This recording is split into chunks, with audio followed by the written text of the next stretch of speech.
today I'm around to the perfect Minecraft video called 1000 Players Stimulate Civilization Rich and Poor. And apparently it has the craziest plot twist, craziest storyline, and at the moment it has 22 million views, bro. Meaning it's definitely good.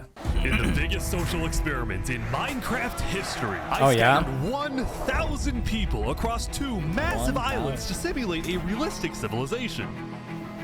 The players were given no help or guidance, and just like in real life, if you die, you remain dead forever.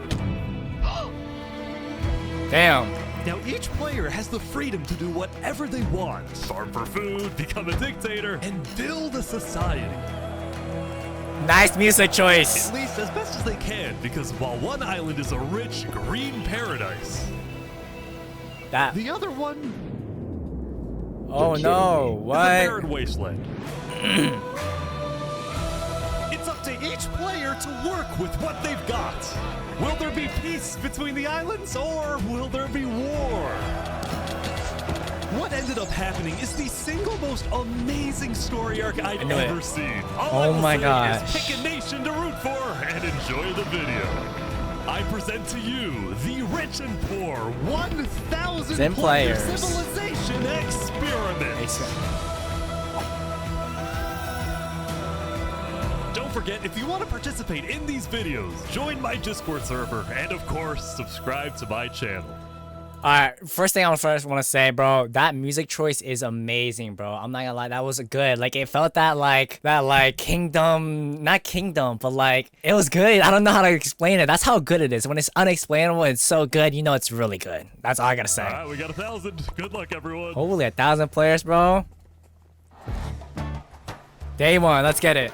It was the beginning of day one, and all 1,000 players began to explore their new homes. What is this place? Before the first day, I had made everyone choose randomly between Island 1 and Island 2. And I didn't tell them that one of the islands, the first one, would be a barren wasteland. Hey, you guys having a good time? No. That's good. Please tell me where the trees are, bro. I cannot find anything. It didn't take long for the people who chose Island 1 to realize they had made a massive mistake. I hate this place. I hate this place. I hate this place. Damn, bro. Players realized Deserted that island. civilizations on Island 1 would be particularly challenging. And not only because it was empty, but because some parts of it were completely uninhabitable, like the snow biome. What? Oh no. A first death already? And right next door, a massive volcano that could erupt at any moment. Ooh, I'm not going down there. This volcano also happens to heat up all the water on the island. What? This killed a lot of people. Really? What? No way. Now, to begin building civilizations, the players needed to find a tree. Please tell me where the trees are, bro. Wood is an essential material, and without it, you really can't do anything. Now, luckily for Island 1, there was one tree on the island, and it was pretty big too. But, of course, it was completely surrounded by boiling water. You've got to be kidding. Yeah, I was like, wait, are you serious, bro? Meanwhile, let's go over to Island 2. Oh, okay. Oh, the rich island, I see. Okay, I like this. I like this. Hey, guys. First off, bro, you know the storytelling is good when you don't even realize how much time you watch. That's how you know. That's actually, no, bro. That's how you know this is the perfect Minecraft video ever created, bro. Life on Island 2 was beautiful. Love the music. The terrain was green, Happy the music. trees were plentiful, and the water was violence. normal temperature. Open for business. Oh, everyone's so smiling. Are you trying to make me drink ocean water? No. The people on Island 2 immediately realized they had chosen the island of safety and wealth. You are literally a piece of gold. Yeah. The only real danger on Island 2 was the possibility of falling down from a tree as you're collecting wood. But some people found a way to even work around that. So you're planning to build a bakery. Yes, I am. And you're forcing your employees to go Hey, up and get what the? No. She's forcing you to work up here. Hey, no. Working that overtime. I don't want carrots. I want fair working conditions. Also, because of the vast amounts of trees, people were very quickly able to craft tools that allowed them to mine underground. Hello, Saps, you doing okay? Yeah, I mean, this island's great. So many diamonds already. Yeah, Wow. look at this. Yeah, I'm loaded. Overall, the people of Island 2 were thrilled with their new home, thrilled with their wealth, and they were very optimistic about their future. I like that. Now we know both islands are At the explained. end of the first day, players on Island 1 had finally reached the big tree. You realize how high up you are? Oh yeah, no, we're not scared. No? No pain, no gain. Island No 1 was pain, still no pretty gain. far from having fully fledged civilizations, but there were communities starting to form. For example, this player named Remy the Rats made a small restaurant to feed those who were starving. Remy the Rat, what are you serving them here? It's very popular. Bread? And you can... Yeah, and you get none. Why? Wait, is this a bread line? Yes. Oh no! I also got word that there was a small group of people who had chosen to settle in a weird location. The volcano? What type of people would choose to live Volcano people? in a volcano? Hey guys. Hello. What the? Hey, how's it going? Welcome to the Mafia. This was Lingolini, and he had recruited about 20 people to join his Italian Mafia. His goals were very simple: make friends and get rich. Let's go, I like that. Little secret. We found some netherite. Oh, really? Yeah, don't tell anyone though. Don't We're tell trying to you. keep it between us. We'll check back in with these guys later, but in the meantime, on I like Island that. 2, there were actual huge civilizations starting to form.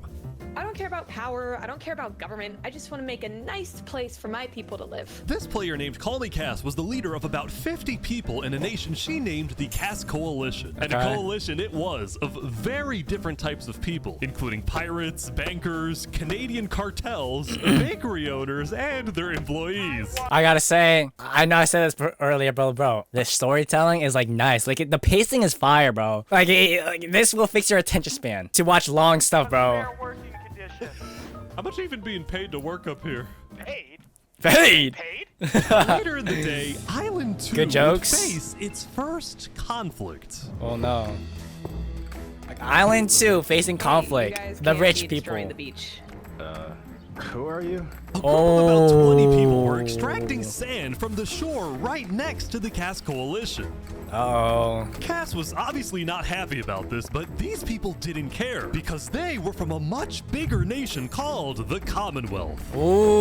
Ooh. We're actually 5 nations combined into one, so we have strength in numbers. The Commonwealth was a massive civilization that was formed on day 1 when 5 distinct groups were close enough to each other that they just decided to come together and unify under one nation. As a result, the Commonwealth had a government with 5 leaders at the top and over 150 citizens. We're going to turn this mountain into our city currently. Ah, okay. Damn, bro, you got 1v5 against Cass. Yo, I'm sorry, Cass, but you're going down. I don't know what happens next, but we'll see. Were very ambitious. She and got no wanted to power, make the bro. Commonwealth the most beautiful, the most respected, the most powerful What is nation that? on Island 2, even if canyon. it came at the expense of others. Overall, by the end of the day, Island 2 was much further ahead than Island 1, as expected. But let's see what happens in the following days. Alright, let me guess. I feel like there's about to be hella conflict in Island 2. Maybe Cass does something against the Commonwealth. We'll see though. As players logged back in the next day, nobody was expecting that the beginning of day 2 would end up having one of the most consequential moments of the entire event. What? You have a whole bakery, Remy Remy the the Rat. was running his restaurant when he received a visit from a player named Spoon. Spoon. Night, I need food. I'm dying. Yo, Spood. Yeah. I do have food. You're private, but Oh, I need food. Oh, God, I'm too kind. I care about everyone else before myself. It's such a problem. Now this player, Spoon, was a rising leader on Island 1. He was known for always giving away his own food. But some people started to suspect that Spoon's supposed generosity was merely a method to gain popularity, to further his political ambitions. That is, until... Oh! Oh my god. Oh, he's a traitor. He was trying to assassinate Spoon. Assassination, bro? Come on, it's day 2! Come on, man. Stay two. Spood had survived an assassination attempt, which brought him exactly the attention he needed to cement himself as a legend on the Hey, I like this. People were drawn to him, and on day 2, Spood used this leverage to establish an empire named West Helm. Wait, oh, poor Linguini. Oh wow. These people have made me emperor. This right here is going to be our capital. We're also building a massive Coliseum. You mean where people fight to the death? Exactly. What? Within your own empire? Even though the people of West Helm were still struggling with food and resources, their motivation to succeed was unbelievably Hey, the high. snowballs. Earlier, somebody tried to take my life. Someone with this face.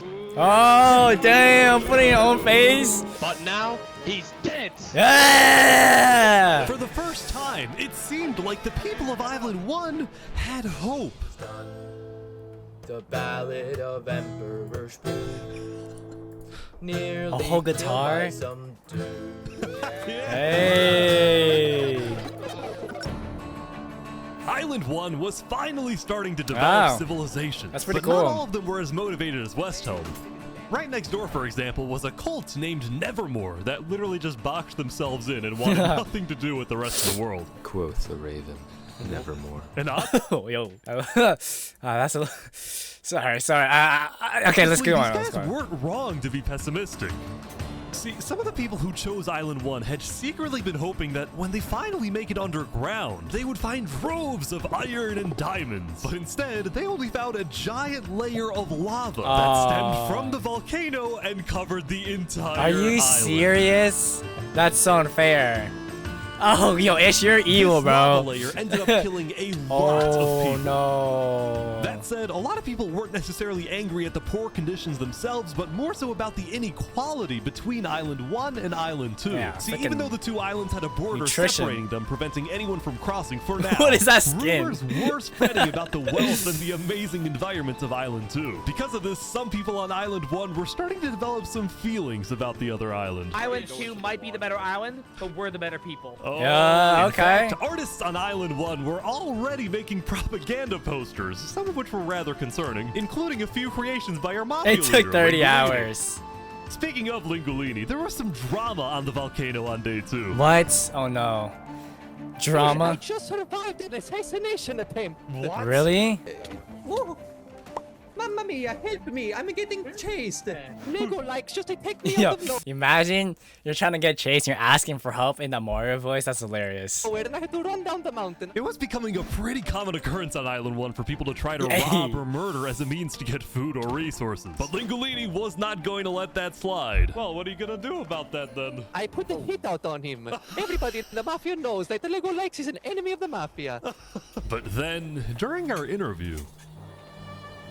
Oh wait, who's coming out over here? There's some people coming Oh, down. those are people from Infernace. They're our allies. Infernace? Oh, really? Lingolini had decided to share his volcano territory with a larger group called Infernace, whose main goal Infernace. was to preserve and protect the sacred land of the volcano. Oh, I we're spoke with worshiping the the leader, a volcano? player named Seneca, who described herself as the Queen of Infernace. We are a nation of the flame. We have to treat the volcano with the respect it deserves, and we hope we can work with Lingolini to do just that. Seneca and Oh. Lingolini agreed to protect each other in case of an invasion and bow. use the volcano's height and flowing lava to their advantage. If anybody tries to attack us, we'll kick them out like a Koopa shell. Now, speaking of invasions, on day 2, the Cass Coalition was approached by an army of boats. What the heck? Guys, I think we're under attack. It looked like for some reason the Commonwealth was coming to attack. No, we can't fight this. We gotta run. Get everyone out. Get everyone out. But after a few moments of panic, it turned out to be just a group of immigrants who had gotten lost. We are not here to invade, I swear. Oh, I got We're not here to invade you, we promise. Why are y'all here? It's you mother. But I didn't do anything. I just followed You them. brought them all. I didn't do anything. No, Okay. The leader of the migrants, a player named 3 Below Zero, profusely apologized for the scare, and then the migrants took off. The migrants. I'm Of really immigrants in used to that. Minecraft. I'm telling my people not to worry. Glad to hear. Okay, I like the music. Now on day 2, players had finally realized vibe. that Island 2 was not technically an island at all, but an archipelago or chain of islands. The northern island was an optimal place to settle with open fields, trees, and wildlife. So naturally it had the biggest civilizations, including the Commonwealth, the Coalition, and wonder what's down here. huge kingdom named Tricolor, ruled by a monarch named Jophiel. The red stands for the underground, the green for plains, and the blue for the coast. The center island, meanwhile, had pink cherry blossom trees and was the home of a Dude. small nation called Barbie. There's so many islands, bro. Life in plastic? Oh god. It's fantastic. Okay. And lastly, the southern island was big, but also extremely dense, flooded with jungles and swamps. As a result, nobody really wanted to stay there, although I did find one person. One What is person? this? Can't you tell? This is my vacation home. How's this a vacation home? I don't see any lawn chairs or furniture, there's no Hey, roof. hold your horses there, cowboy. It's not done yet. Saps was one of the few players who chose not to join any civilizations because he didn't want to get dragged into politics and drama. Still, he made lots of friends across Island 2, his best friend Flux actually being the second in command of the migrant group.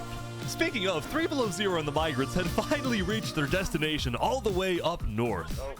Now, other than accidentally invading the Coalition, these guys seemed pretty insignificant.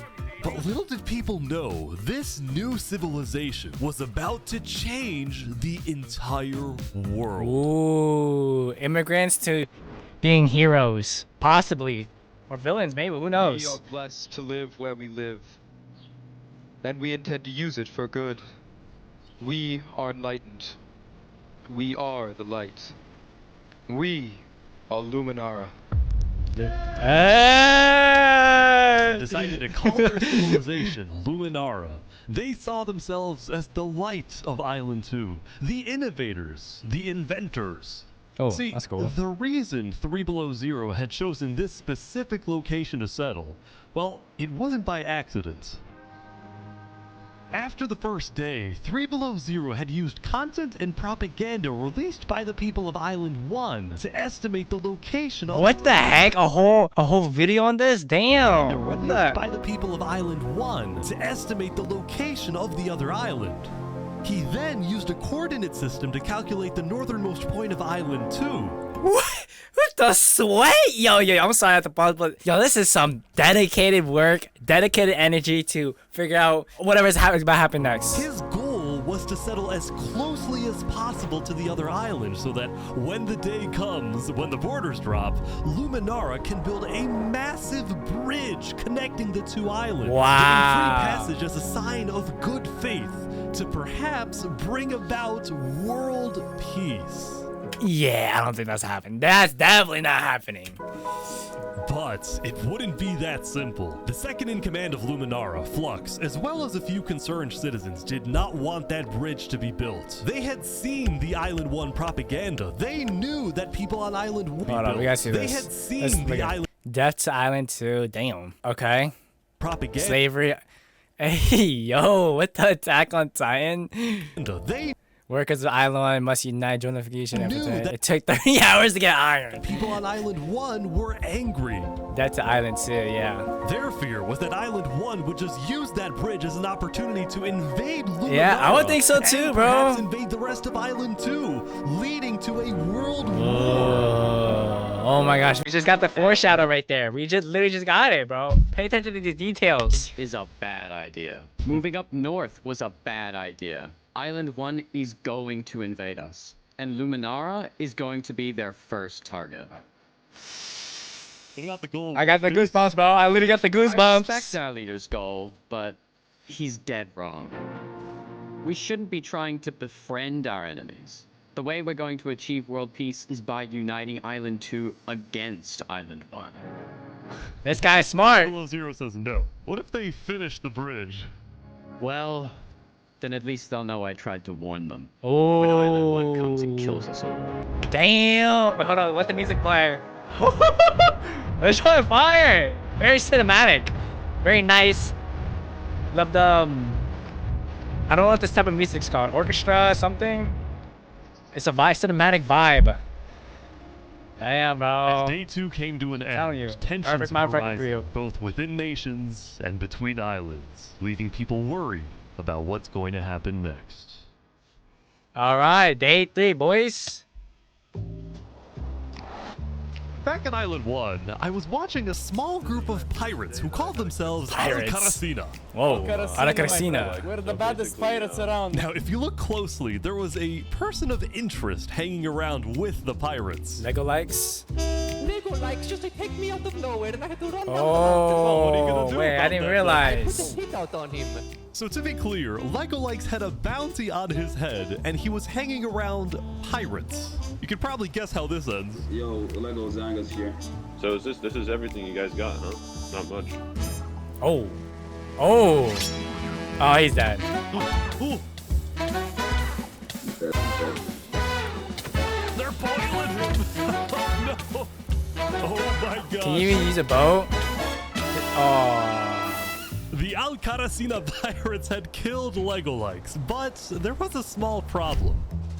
Did you hear about the news? Yeah, I saw it, but we don't know who claimed the bounty. It didn't say it in the chat. Because Lego Likes had technically died to boiling water instead of a player, Lingolini didn't know who actually killed him. But fortunately for the pirates, when a player dies, the dead player drops their own head, which the pirates believed would be the proof they needed to collect their bounty later today. So you're expecting a payment later? Yes. All right. Well, Mashallah. You guys let me talk. By day 3, players had basically mapped out all of Island 1 and were finally starting to adapt to the envament. Day 1 was horrific. We literally had bread lines. Day 2, we're building a Coliseum, a citadel. I am literally immortal. Hopefully that isn't foreshadowing. Emperor Spood was still the most powerful man on Island 1, and on day 3, he was invited to a big international meeting hosted by a charity group called the Blue Cross. We invited you here mainly to discuss plans in case the volcano erupts. What are your individual plans? A large bunker underground. Just not using flammable materials. We don't have any real plan, you know. What? You don't have plans? If that volcano erupts, you deserve to die. Whoa. Emperor Spood had come in with good intentions, but it was there that he learned that he hates meetings. I'm gonna go there. When Emperor Spood left, the other leaders were unsettled. Was this guy really the figurehead of Island 1? Okay, we need a better representative. Then, basically right on cue. Allesium diplomats follow me. Bodyguards. Sorry guys, sorry, I'm late. Benji. This is Benji, and he's the leader of Island 1's second biggest civilization, called Allesium. See, on day 2, Benji had discovered that toward the outer edges of the island, away from the volcano, the water isn't boiling hot anymore. Oh, good. I like this. Connecting the dots. I like this. Okay. So he founded Allesium, which literally translates to a place of ideal happiness. And he made the nation to give peace-loving people a chance to relax and get away from all the troubles of Island 1. I like the vibe of the music. Look at these Elysian Good guys vibe. living in the water. We were hoping that Lord Ish could summon a single mushroom cow. Alright, if anyone drops a pufferfish in the next 60 seconds, I'll do it. What do I have to do? What do I have to do? The pufferfish. Quick. There it is. Alright. Mushroom cow. No! Wait. Y'all saw that? Hold on. Y'all saw the latest. Hold on. The cow is. He's like, no. Back at the Blue Cross, Benji and the other good. leaders discussed the possibility of creating a full Island 1 alliance. All the leaders at the meeting, including West Helm's representatives, believed that given the harsh conditions of Island 1, an island-wide alliance could be a game changer. But first, Before we make this official, we have to convince everyone else to join. We need there were a Schmooder. few civilizations not present at the meeting, and to complete the full Island 1 alliance, the Blue Cross would have to go out and get them all on board. First was the Alcaracina pirates, who coincidentally happened to pass by the meeting as it was happening. Hey guys. Hello. They were on their way to collect their bounty from the second nation not yet in the Negrini. alliance, the Lingolini Mafia. Oh yes, they're waiting. Hello, I'm looking for Hello, Mario. anyone? Hello, it's me. Ooh, mamma mia! It looks like a small brain. It sure looks like a Lego lights. Meanwhile, the Nevermore cult would probably be a little bit more difficult to convince, but the Blue Cross said they'd try anyway. Oh, Dude, I love the visuals. Now, as for the fourth and final nation, Very nice. it was Whoa! You have like statues and all that? mysterious group. Their civilization was down south, and they were very isolated and secretive. They were also rumored to have an extremely strict government, but also Strict a large government. amount of very skilled fighters. Ooh, skilled As a result, fighters? people were kind of scared to approach them, but Bro, you have a whole guard outside? What they the had heck? to eventually to complete the Blue Cross Alliance. They knew that if this alliance works out, it wouldn't matter that they all lived on the poor island. All of a sudden, out of nowhere, the most powerful force in the world would become Island 1. Island 1 making a comeback from day one. Supposed to lose, but now they were on the verge of turning their lives around completely. What is happening? Spuda.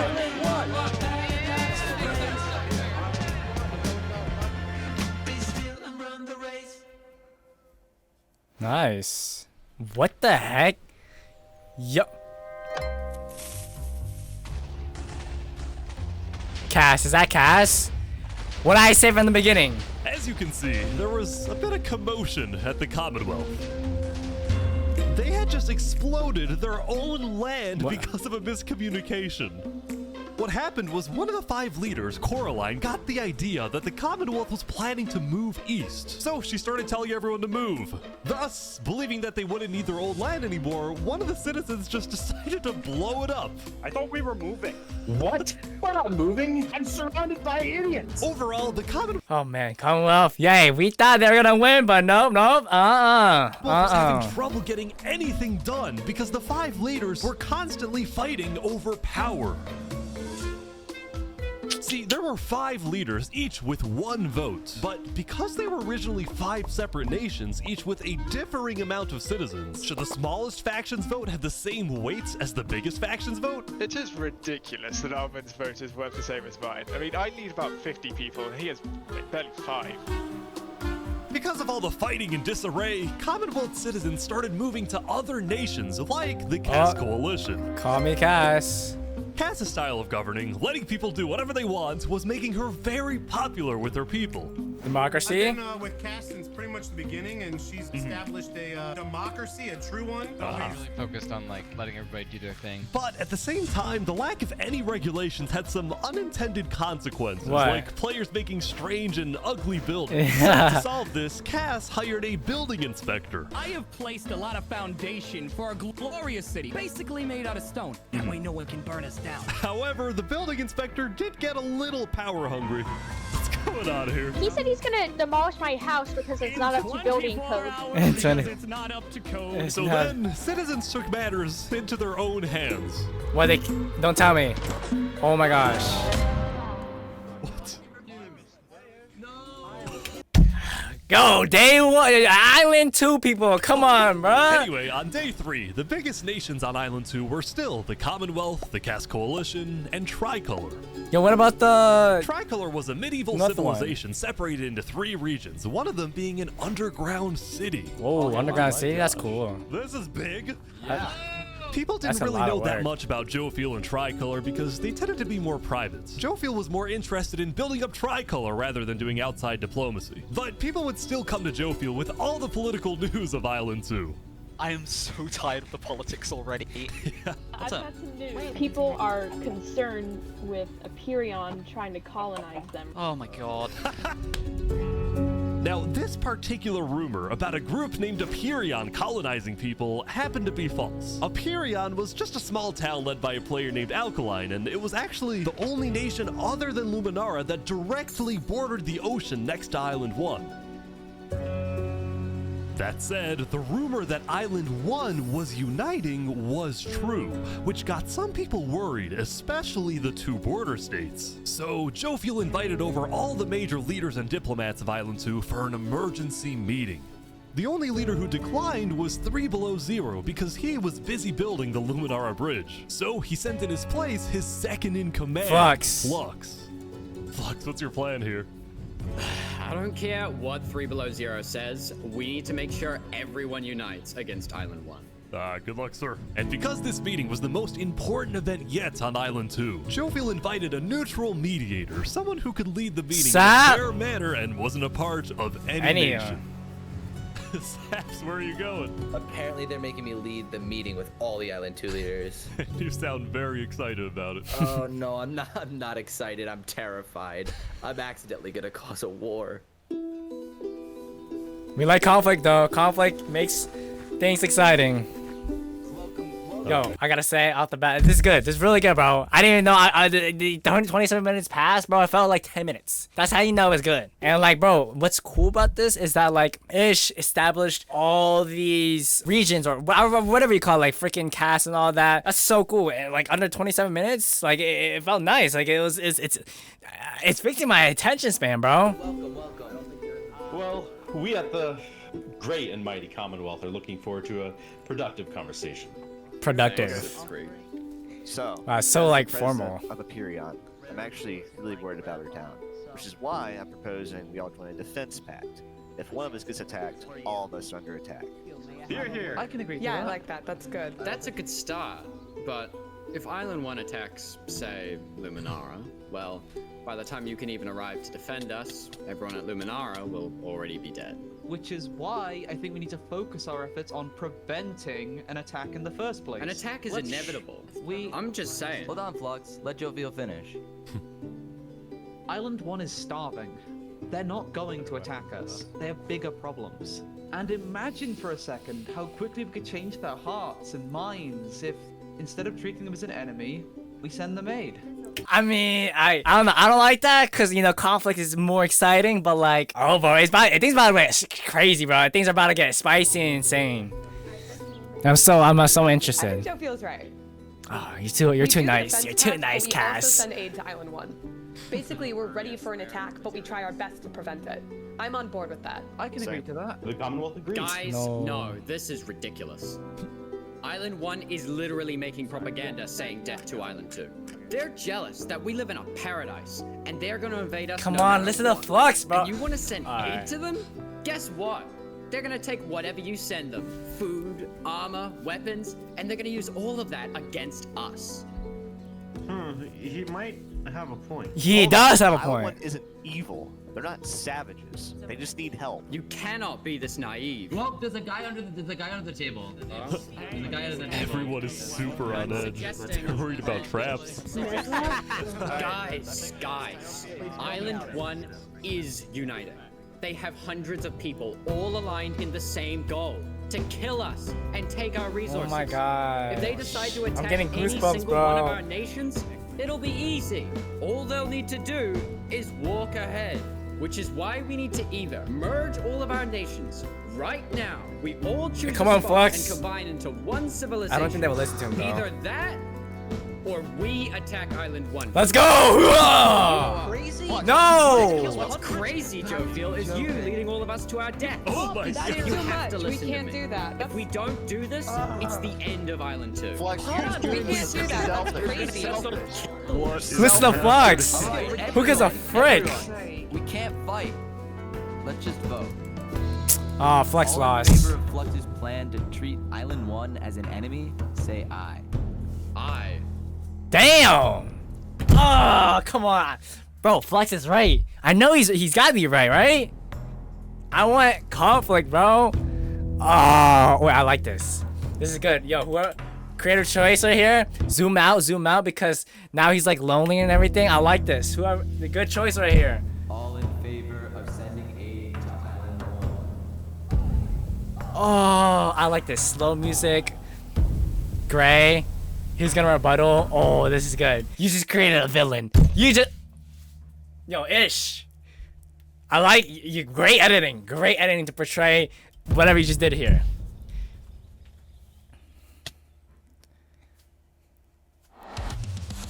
I like this. Meanwhile, at West Helm, I ran into something interesting. Our next song is called A band?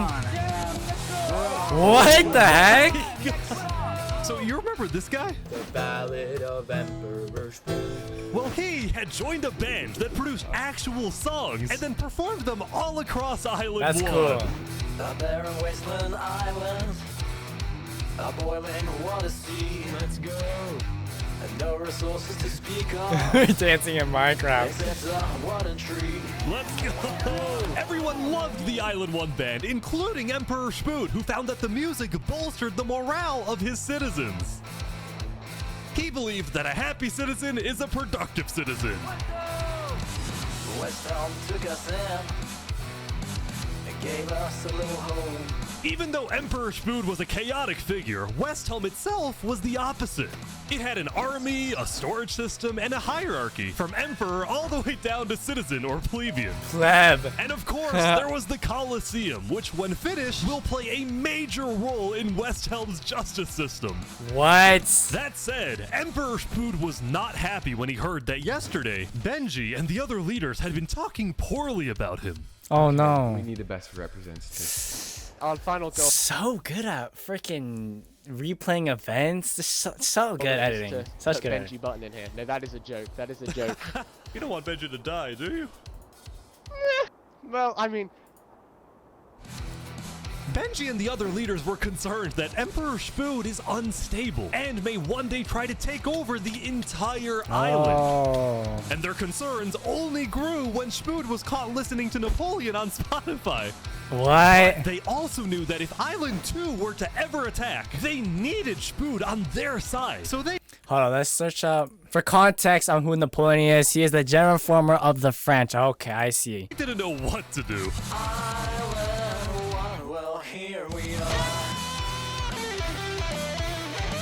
I just want to say, thank you, Spoon. Spoon. For your support. You're welcome. I'm the best. I'm the best. West Helm. Oh, I like how the logs are the drums. Meanwhile, W transition. Seneca, the Queen of Infernace, had decided to begin building a massive castle for her people. A beautiful home base that would hover directly over the volcano. Whoa, whoa. Minecraft builders are insane. Yesterday at the Island 1 meeting, a lot of leaders expressed worries about rumors that the volcano may erupt, and they talked about how they would each take different precautions. Everyone believed that the volcano was dangerous, except for Seneca, who had decided to take the opposite approach. It's all just paranoia. If we really value the volcano, we need to have faith it won't erupt. The main goal of Okay, alright. civilization was to preserve the sacred land of the volcano. So what better way to show faith and demonstrate loyalty than to make your home right above it? I ain't loving with her, that's for sure. Lingolini, meanwhile, decided to make his home underground within the volcano. That's smart, I think. Under the ground, like a Goombas.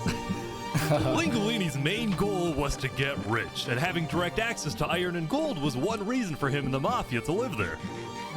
But it wasn't the main reason. Remember this interaction from day one? Hold on, can we tell you a little secret? Oh, Netherite. We found some netherite. Oh, really? Scattered throughout the volcano were pieces of netherite, the rarest and most powerful mineral in all of Minecraft. Not even Island 2 had netherite. It was the single secret advantage that Island 1 had. Let's go! I'm rooting for and the only ones Island who knew 1. about it were the Lingolini Mafia and Infernace. Infernace, oh snap. Now, even though Infernace didn't exactly like how Lingolini was desecrating what they consider to be sacred land, they made a deal with him. The Mafia can keep mining so long as they provide Infernace with some of the minerals they find. What? But Lingolini was unsatisfied. They want to use us. Yeah, exactly. Yeah. Lingolini didn't like how Infernace was basically forcing the Mafia to mine for them with nothing. Rebel! So he secretly instructed everyone in the Mafia not to give Infernace anything. Yeah! Lingolini's hope was that Infernace never asks for those minerals and forgets about the deal entirely. Otherwise, he would be in a lot of trouble. I don't care. W Linguini, bro. That said, despite this conflict, the rest of the Island 1 unification effort was going very well. Earlier today, Lingolini had decided to join the Blue Cross Alliance. Thank you all so much for having me. The Alcaracina pirates were also eager to join, and surprisingly, so was Nevermore. Who's the question marks? There was only one holdout. Benji? Oh.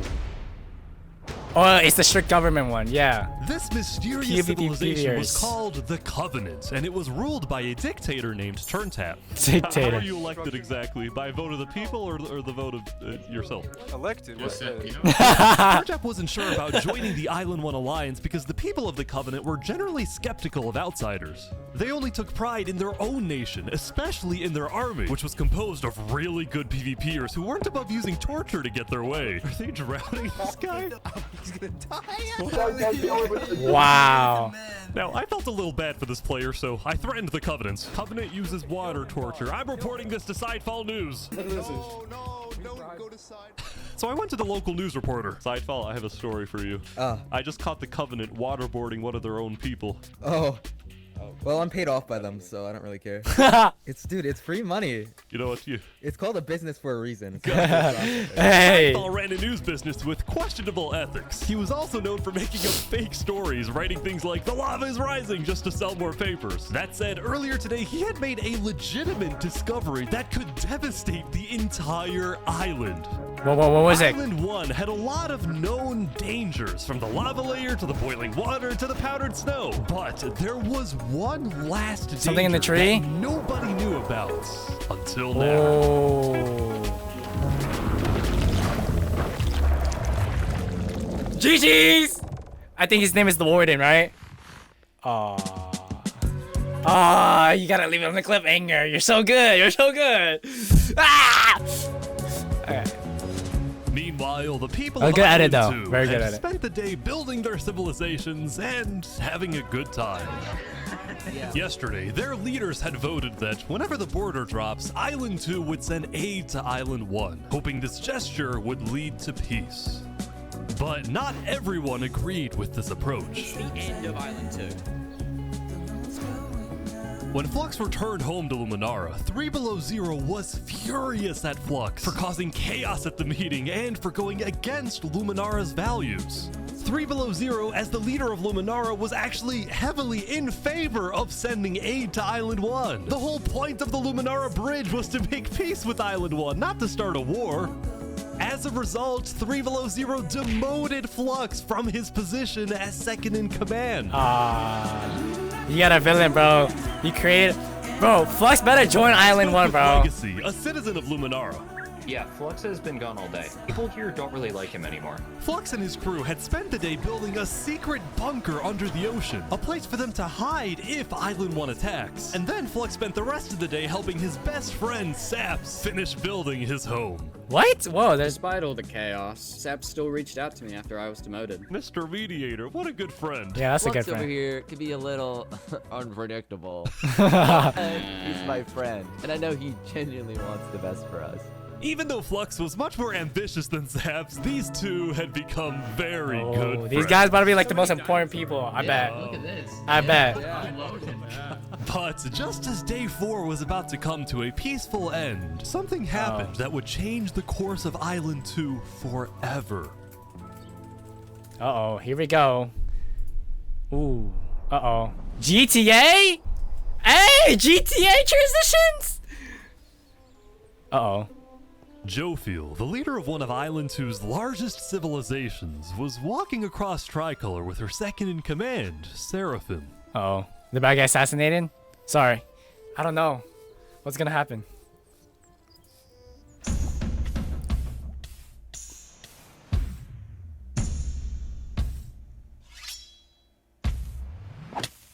Seraphim! What are you doing?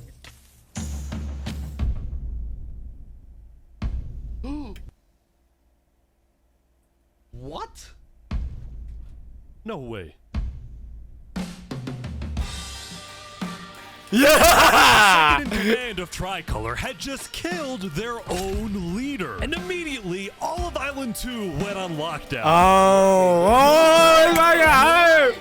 Everyone was confused about what caused this to happen. They killed Jofiel. Why? After Seraphim fled, Tricolor was in complete disarray. That's our leader.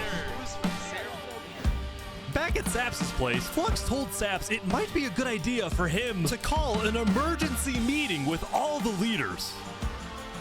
So, for the sake of the island, Saps agreed to host a meeting tomorrow. But for now, he and many others headed to Tricolor to help them restore order.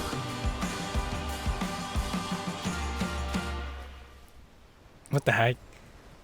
Oh, is that Flux? What? Oh, that's the guy that, yeah, Seraphine, yeah, that guy. Oh, it's a gig! I know, yo, Ish, bro. Yo, you're too good. Flux did that. Flux told him to do that. Right? Oh, wait. Bro, you're too good. I swear Flux told him to do that. Damn, look at the difference. Now, Island 2 wasn't the only place that would face tragedy. Oh, what? The leader of the Alcaracina pirates, Noble Bucket, died very suddenly. Alright, they sent me the footage of what happened. Oh, no. He doesn't know the lava layer's there. Oh! No. I think I'm dead. I think I'm dead. I think Oh my god. With world leaders dying left and right, the media had plenty to report on. I love how, bro, this is a really cool part of the story is that they have a little like news propaganda, freaking segments and parts. Like it's so like random, but like it fits. Like it's really nice. It The really most works. trusted news company was from Elysium, News called company. Daybreak Media. We're Daybreak not Media. We actually report the truth, unlike that bozo sideball. Sideball. And later into day 5, the news would get even crazier. Holy, building Coliseums. Later into day 5, the news Holy smokes. would get even crazier. For purposes of unity, the Covenant had finally decided to join the Blue Cross Alliance, thus successfully uniting the entirety of Island 1. But right away, the strength of this alliance would be tested. Hey, before we can get further, please Linguini, I hope he does not get caught, bro. Yo, free my mans, bro. Earlier, a citizen of Infernace had accidentally told someone outside of Infernace that there was Netherite in the volcano. No. And this news spread all across the island. Wait. Uh-oh. Wow, what This a was great shot. disaster for Infernace and the Linguini Mafia, who had been trying to keep the existence of Netherites to themselves. Immediately after hearing about the Netherite, the Covenant sent a mining expedition into the volcano without telling Infernace. And lo and behold, they confirmed there was Netherite. Good shot. Because the Covenant had a scary reputation and a ruthless army, Queen Seneca of Infernace felt it was in her best interest to allow the Covenant to mine. But when other nations like West Helm started asking if they too could mine in the volcano, Seneca said no. Whoa, you selfish person, you selfish. People are saying we're being selfish. They're the ones being selfish, trying to take our resources. I don't think it works like that. It does not work like that, bro. Island 2 is rich. We are not. Yeah, let's go, smooth. Netherite, Yeah. we actually have a chance of evening the playing field, but the volcano people. are hogging it. Before any fighting could break out, the Blue Cross quickly reached out to all the leaders and told them to put this issue on hold. We're inviting everyone here tomorrow, so we can all talk this through peacefully. We're Island 1. We cannot afford to have a war. That's over some good. mineral. She's right. Taxi's right. Back to Meanwhile, Island 2 was still processing the death of Jofiel. Dude, I like how it's going back and forth, bro. I'm telling you, this is actually like the perfect Minecraft video ever, bro. Like you don't get this. Maybe his other videos, other videos did this, but bro, this is like a side of YouTube. It's awesome. Like I was like, this is great. You know, you still made me film for it. Saps would invite all the leaders for a meeting later so they could coordinate a hunt for Seraphim and discuss their plans for Seraphim. when the border inevitably drops. Ooh, foreshadow, bro. Now, after Jofiel's death, Tricolor had lost a lot of its power, which left the island with really Free sheep one for sale. dominant nation, the Commonwealth. But remember remember from day 3 how the 5 Commonwealth leaders were in constant fights with each other? It is ridiculous that Ahmed's vote is worth the same as mine. Well, this all came to a head on day 5 when one of the leaders was caught plotting to take control of the entire Commonwealth. So another Commonwealth leader then paid an assassin to... What? Oh my god! Oh my god! Wolfram's dead. What? We just witnessed murder! After this, people from the Commonwealth lost even more faith in their governments. Dude, it's so funny how like Island 1 started with nothing but became the most unified nation, and now we have Island 2 had everything, but now they're gonna lose it all. Crazy. How crazy is that? That's a quote too, I'm pretty sure. Went to the Caste Coalition to complain to Caste directly. I got information that there might be Netherite on the other island. My leadership said, quote, Netherite is useless. Netherite is, of course, not useless. I think that's a foolish statement. As the Commonwealth erupted, the Caste Coalition thrived. Let's go, Cass. They did have their own problems. Is this your employee? No. Yo, with Daddy, bro. Man's worked overtime, bro. That implies I get paid. Is he not getting paid? Skip out on work. You hear this woman? Earlier, What Daddy had ditched work to attend a party in Barbieland. Barbieland. So as punishment, his employers forced him to risk his life and chop down one of the tallest trees in the Caste Coalition. No. He's asking for help. You have to yell louder. I can't hear you. You're so far up. You have to get closer to the ground. Oh. Oh, yo, the whistling. No, what, Daddy, bro? Come on, now, bro. because of this recent tragedy, Cass decided to stay home from Saps' meeting. That said, every other major leader was now on their way. Ooh. Oh, you know the music tensions. Yo, something's about to happen. I know something's about to happen, yo. Ish. If it's creative choices I've seen so far, you know something's about to take down, bro. As the leaders and representatives arrived, there was one person who would be notably absent, banned from attending the meeting. Before the meeting started, Flux called me to his underground bunker because he had something, quote, important to tell me. Flux, what are you gonna do? Well, first, let me just explain. I'm not allowed to attend this meeting because the leaders of this island are utterly incompetent. Hey, I like that. You can see that Island 1 is gearing up to invade us. And their response is, let's give Island 1 more gear. It's completely brainless, and it's going to result in all of our people dying. So, you got a plan? I had a plan, but nobody listened. They all voted against it. Look, we can still save this island, but the current leadership has to go. Oh. Assassination on Blue Zero? What do you mean has to go? Ah! Has to go. Removed. Oh. And I'm done waiting. Yeah! Let's get that It's gonna happen today. I knew it from the beginning. He is gonna be a villain. Leaders, welcome. Thank you all for coming. We have a lot of very important stuff to talk about. You know, Whoa. during the first meeting, there was one person there who actually understood what I was saying. Seraphim reached out to me, asked me if they could help in any way. I told you, he was the assassination. Seraphim to kill Jofield. That's what. Yeah. And today, we will finish the job.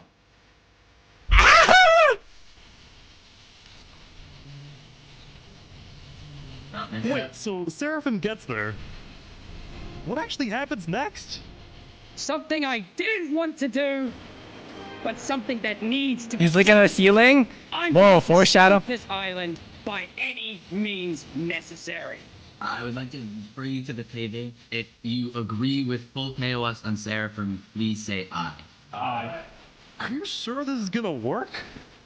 I don't know. I don't know. We have no other choice. Alright, so I have something to say. Is there a possibility, any possibility, that the assassination of Wolfram and the assassination of Jofield by Seraphim is any way connected? Is there a conspiracy going on right now? Do we think that's a thing? Are leaders safe? I have reason to believe that. Oh. Flux, do you feel any guilt doing all this? Well, part of me feels bad for Saps. I also don't think the leaders are safe. What do you mean you feel bad for Saps? He has no idea what's about to happen to him. I like. If you had to betray one person to save 1,000, would you?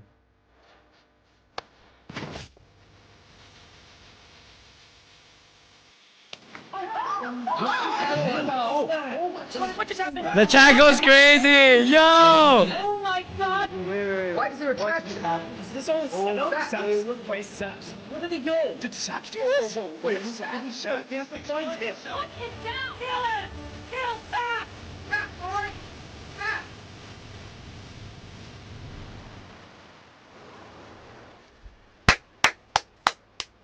I knew something was about to happen. Oh, into the sunset. Great shot. Far away. Ooh. That's insane, bro. Now Saps is alone.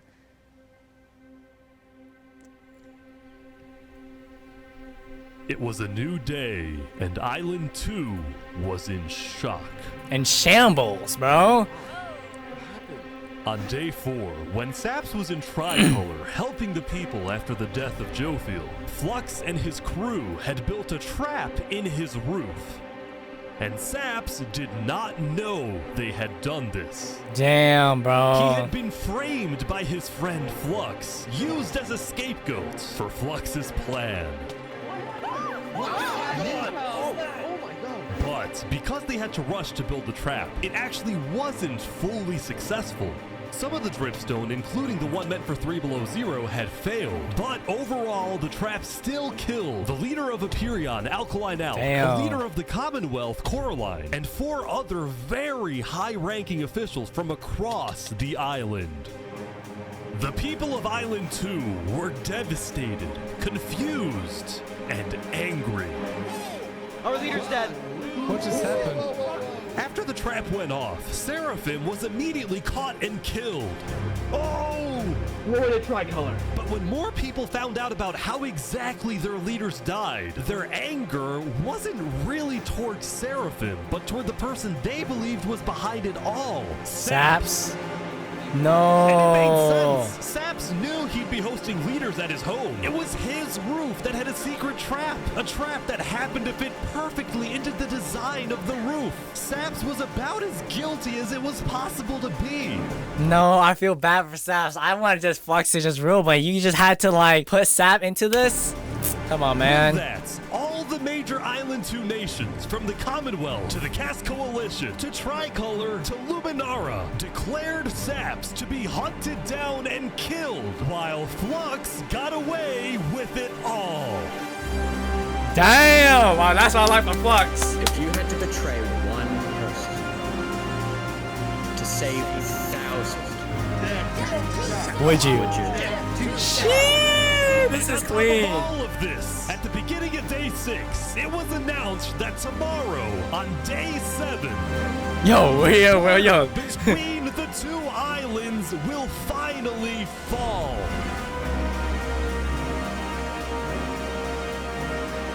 Both islands now have 1 day to prepare. Ooh. Damn, bro. Freaking Day Island 2 is so in shambles. Day Island 1, they're ready, bro. They're ready.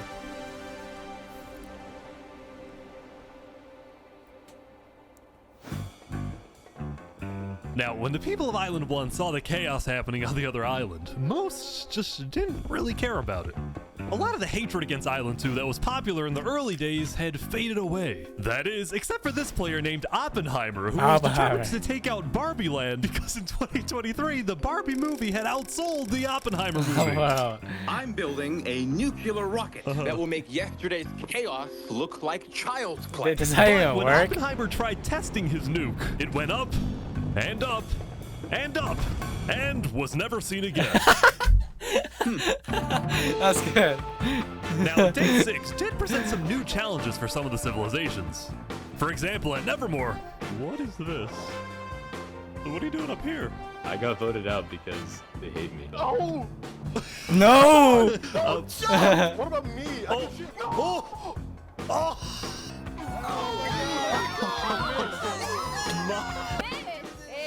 What? I didn't do anything. I blame Ish. Meanwhile, I blame at Ish. Elysium, I hate being a leader. Everyone here is so stubborn. Benji was having trouble getting laws passed because his people kept opposing any changes that threatened their peaceful lifestyle. The people of Elysium were generally skeptical of government officials, sometimes even holding trials against them. Although What? this particular trial did not go to plan. Guys, somebody stole Gerald.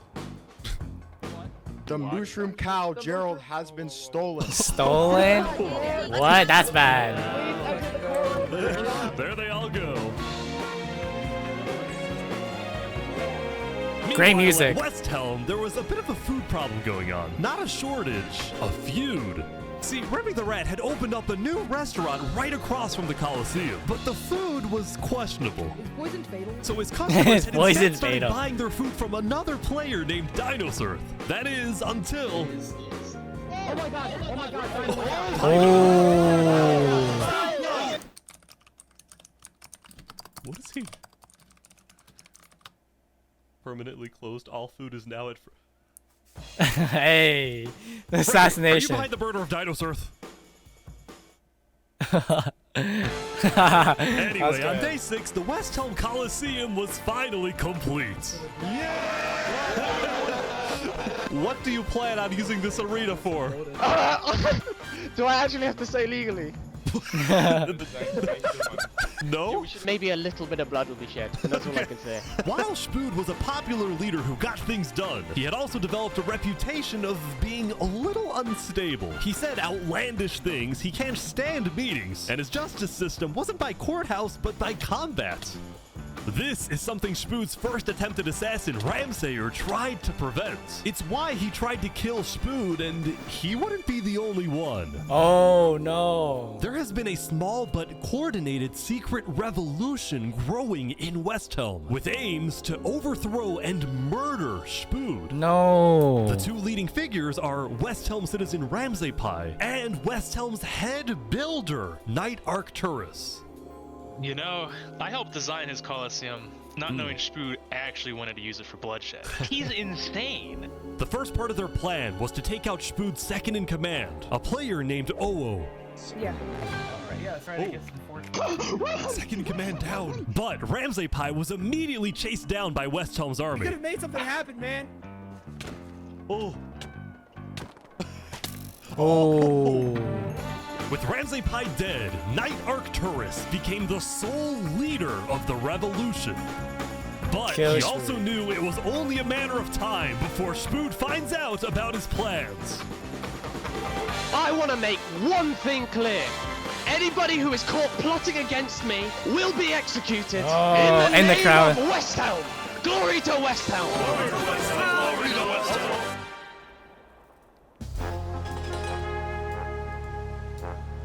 Now, before the border drops, the Island 1 leaders all met to discuss what to do about the Netherites in the volcano. Okay. Oh yeah, this Going into problem. the meeting, people were not happy with Infernace and the Linguini Mafia. Linguini, who man. believed to be keeping Netherite to themselves. Please keep all your weapons holstered at all times unless you absolutely have to take them.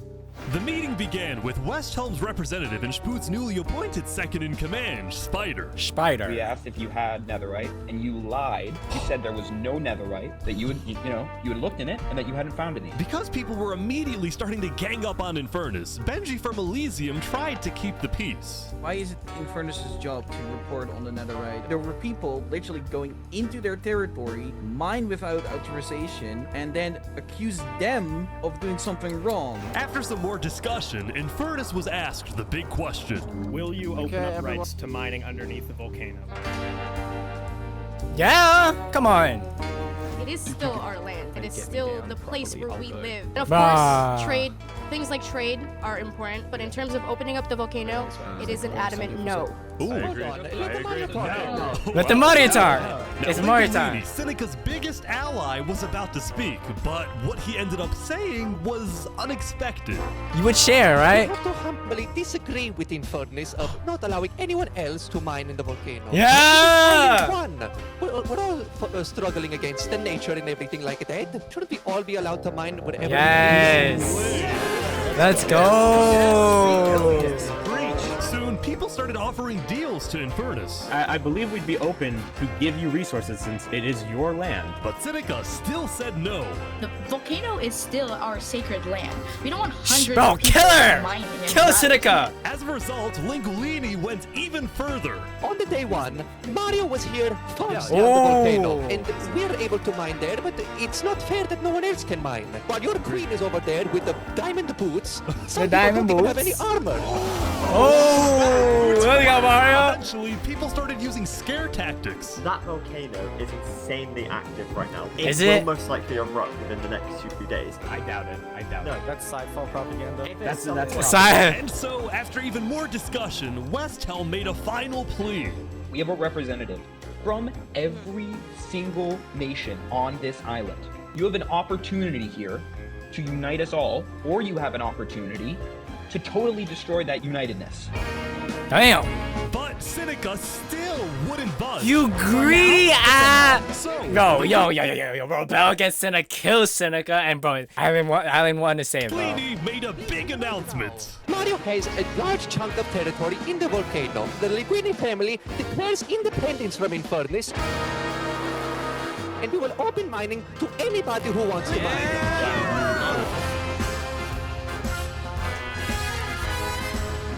Seneca's leaving? Great. Seneca had left the meeting, furious at Linguini's betrayal. Bro, I would assassinate Seneca, bro, right there and then. I wish we had a better outcome, but this meeting's adjourned. That'd be music choice. Oh no, Sap. I feel bad for Sap. Saps, what just happened? Dude, what just happened? Every leader in front of me just died. And you had nothing to do with it. It wasn't me. Someone was in the roof. I'm getting framed-ish. Following yesterday's trap, Saps was on the run, as he was now the most wanted and notorious criminal on Island 2. I'm screwed. Yeah, he's what done am I for. supposed to do? He had no choice but to hide amongst the dense jungles and swamps of the southern island. But he also knew that the longer he hid, the more guilty he looked. So earlier, he had decided that he would turn himself in under the condition that he is given a fair trial. Flux, meanwhile, was satisfied with the success of his plan, but it wasn't over quite yet. We got 2 leaders left to kill. Call me Cass, and of course, the guy who demoted me. And because Seraphim was dead, Flux sent another member of his crew to take care of the job. Oh no. Oh no. Let's go! To the world, this looked like yet another senseless assassination. But to Flux, it was the strategic progression toward making the people of Island 2 paranoid. So paranoid that they wouldn't trust anybody, and especially not Island 1. In fact, the new leadership of Tricolor was already preparing for Island 1 to invade.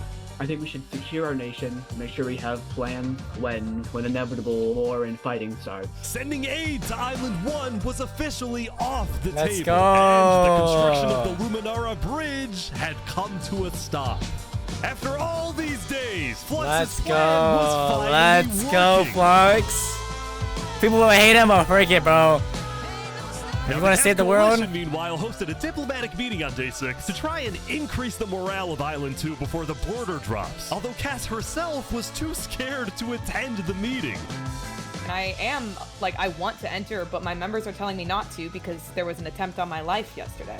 Right. Because Cass was one of the last remaining major leaders on Island 2, she now had guards with her at all times. Here, I'll trade you armor. Why? want to make sure you guys do not die. Please don't die. That said, everyone would soon be tuning into the trial of Saporado to find out whether Saps will be freed or executed.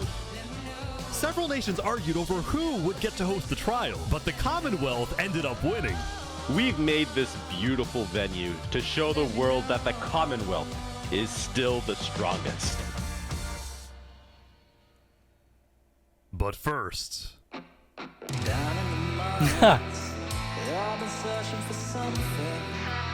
Damn, electric guitar. Let's go. Down. Oh, how about this? They're moving the warden up. No. They're moving him up?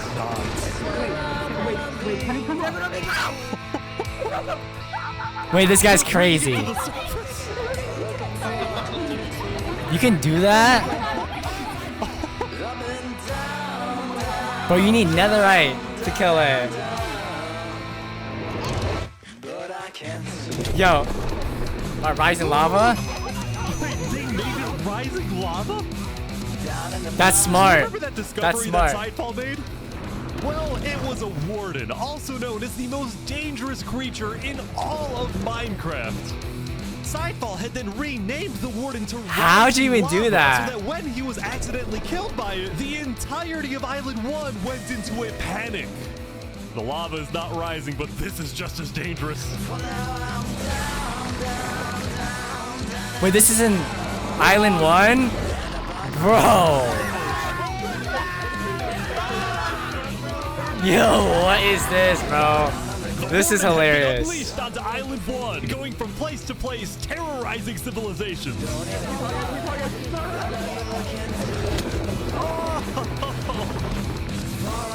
That's awesome. Dude, you can't beat that. Dude, how is anyone gonna stop this? Until eventually it got to West Helm. But the West Helm army was ready. I like the guitar with the what's happening right now. Aim! Fire!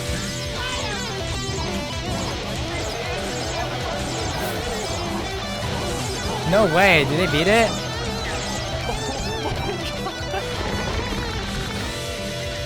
Hey!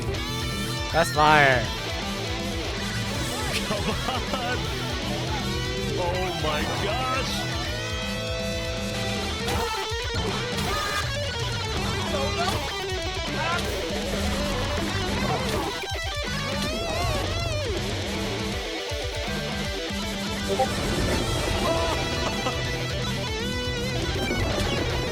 Welcome to West Helm.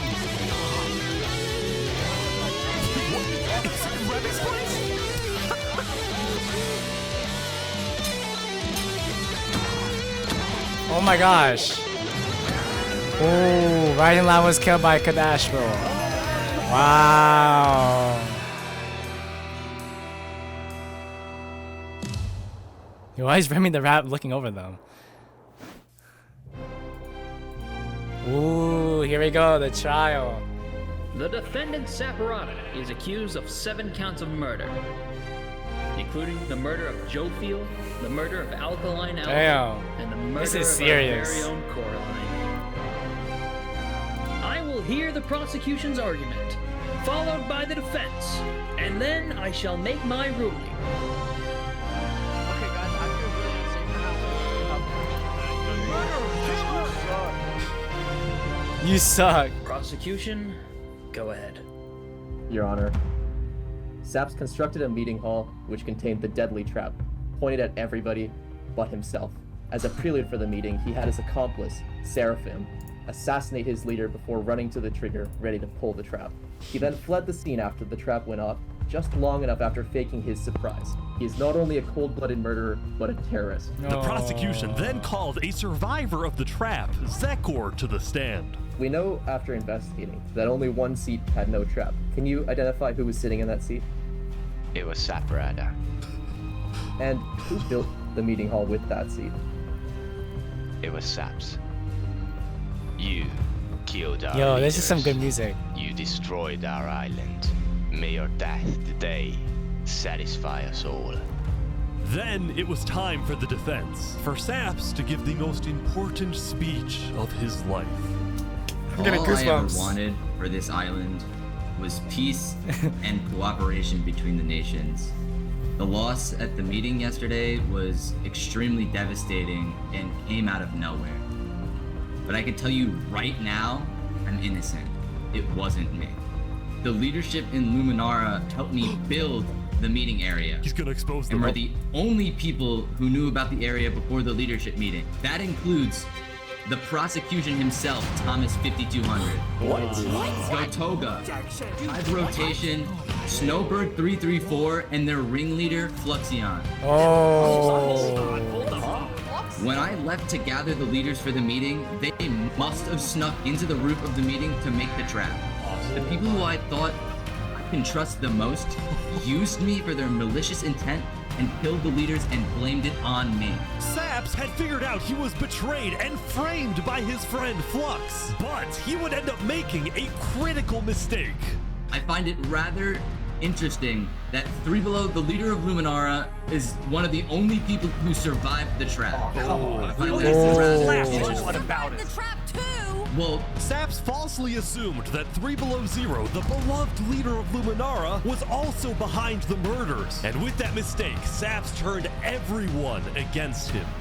Saps, is that all you have to say? I guess. All right, I'm ready to make my decision. I, Judge Timebomb, find Saparata guilty on all counts. Yes! Yes! Saps is to be taken to the top of the gauntlet and executed immediately. Wait, no.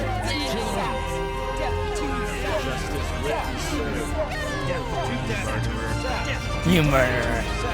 No.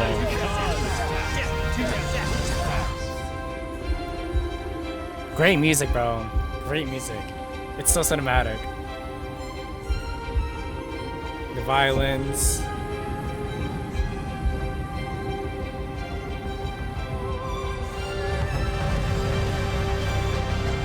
Wait, is he running? No way. No way. You can't run though.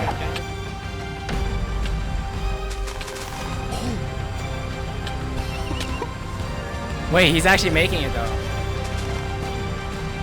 Oh my gosh. Fall damage.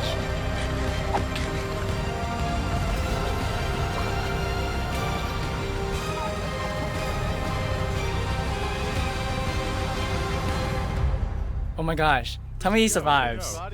Tell me he survived. Did he actually get away? You gotta be kidding me. No! Tell me he survives. Wait, good music, bro. Damn. How's he alone? You killed our leaders. You destroyed our island. This is so good. Ooh, I love this. Why did you do this? Got that sad music. Ooh, this is good. I'm taking notes of these music, bro.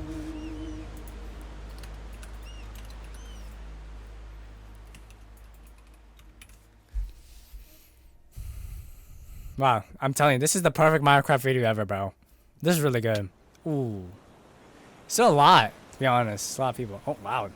We have Island 1 ready to attack, bro. They're ready. Shouldn't it be dropping soon? Yeah, I think so. Bring me the rat. Ooh.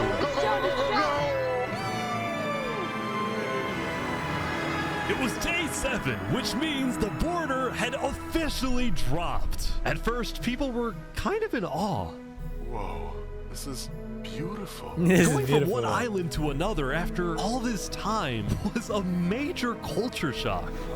This is Island 1. Whoa. And as expected, Island 1 people immediately started taking resources from Island 2. They're taking the sheep. But the flow of resources wasn't all in one direction. Probably gonna take some gravel back to Island 2. We don't have a lot of it. Still, as people from the two islands started meeting for the first time, they were surprisingly friendly to each other. Like these two who made a tunnel connecting the islands from No way, underground. that's gotta be, but there's no way that's not scripted. What? That's so insane. Time, What Island 2 odds? feared an invasion by Island 1. But on day 7, that fear completely disappeared. What? Wait, Flux is wrong? Very clear that Island 1 had no interest in war. No. Instead, they were just happy that they could finally enjoy Island 2 for themselves. What? The water isn't boiling. That said, at the beginning of day 7, Lingolini made a big decision. He had decided to move out of the volcano and relocate his entire Mafia to Island 2. See, this is much more organized than Island 1. After yesterday's Netherite meeting, which got a little heated, Lingolini had legitimate fears that Infernace might seek revenge against him. So, hoping to live a more peaceful life, Lingolini went far away and settled in the Caste Coalition. So you're the leader of a mafia, I've heard? Yes, we are, but we might do some rebranding over here. Are you guys like violent? We weren't violent much. But we have done some political talk that has not been taken well, which is the reason why we're here. Sensing potential danger, Cass decided it was best for Lingolini to set up his home outside the Cass Coalition. That said, the Cass Coalition was now bigger than ever before. On day 7, Cass hosted a funeral for the deceased Wood Daddy. And over Wood Daddy. people That's what you get for across both working islands showed over up. time. We are gathered here today in the cherished memory of Wood Daddy, a beacon of kindness in our community. Look at the cries. While Cass's influence grew, the Commonwealth was in shambles.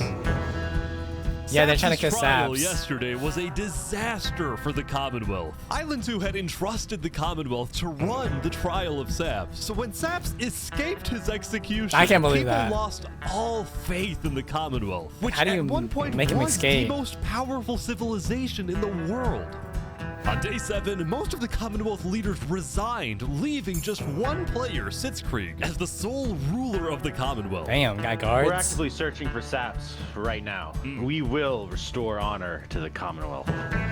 One of Sitzkrieg's biggest goals was to find and kill Saps, but his other big goal was to regrow the Commonwealth's population, which by this point had shrunk by a lot. So he sent out a lot of public invites, especially to the people of Island 1, and it actually did work until...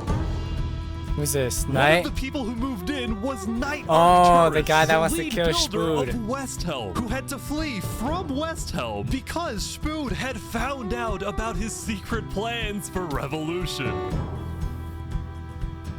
Yeah, the Commonwealth is letting us hide out here. So as long as Spoo doesn't find us, we should be okay. Speaking of fugitives, the world's biggest fugitive, Saps, was back to hiding in the jungle after miraculously escaping from his trial, although I his can't believe spirits that. were quickly fading. Everyone thinks I'm a murderer. I just don't know what to do anymore. What if Saps and Flux teamed up? That'd be Saps knew insane. that Sitzkrieg and the Commonwealth soon planned to scout the entire southern islands to hunt him down.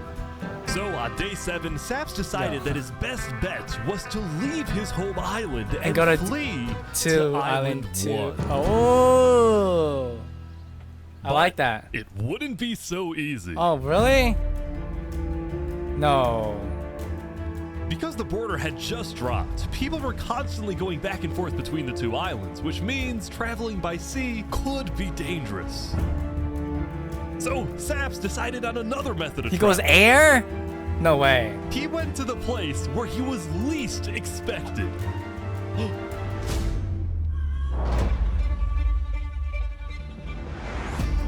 He's trying to use the bridge. Wow. No way. No way. Didn't I see him? Oh my gosh. What the heck? What are you doing, bro?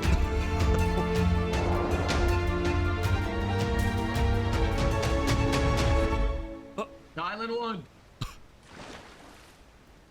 Now, instead of chasing Saps, the Luminara builders instead retreated to inform everyone else that Saps was on his way to Island 1. Ah, Saps, stay crazy. quickly sailed the rest of the way to the other island, although what happened next was unexpected. Oh, there he is. Hey, buddy. Whoa. You scared the crap out of me. Am I allowed to touch this water? Yeah, right. Yeah, you know, it's good here. On the south side of the island, it's safe. It turns out earlier, Saps had reached out to a bunch of people on Island 1, offering them 2 stacks of diamonds if they give him a safe place to hide. And out of all people to accept his offer, it was Turntap, the leader of the Covenant, the most feared and militaristic civilization on Island 1. Hey!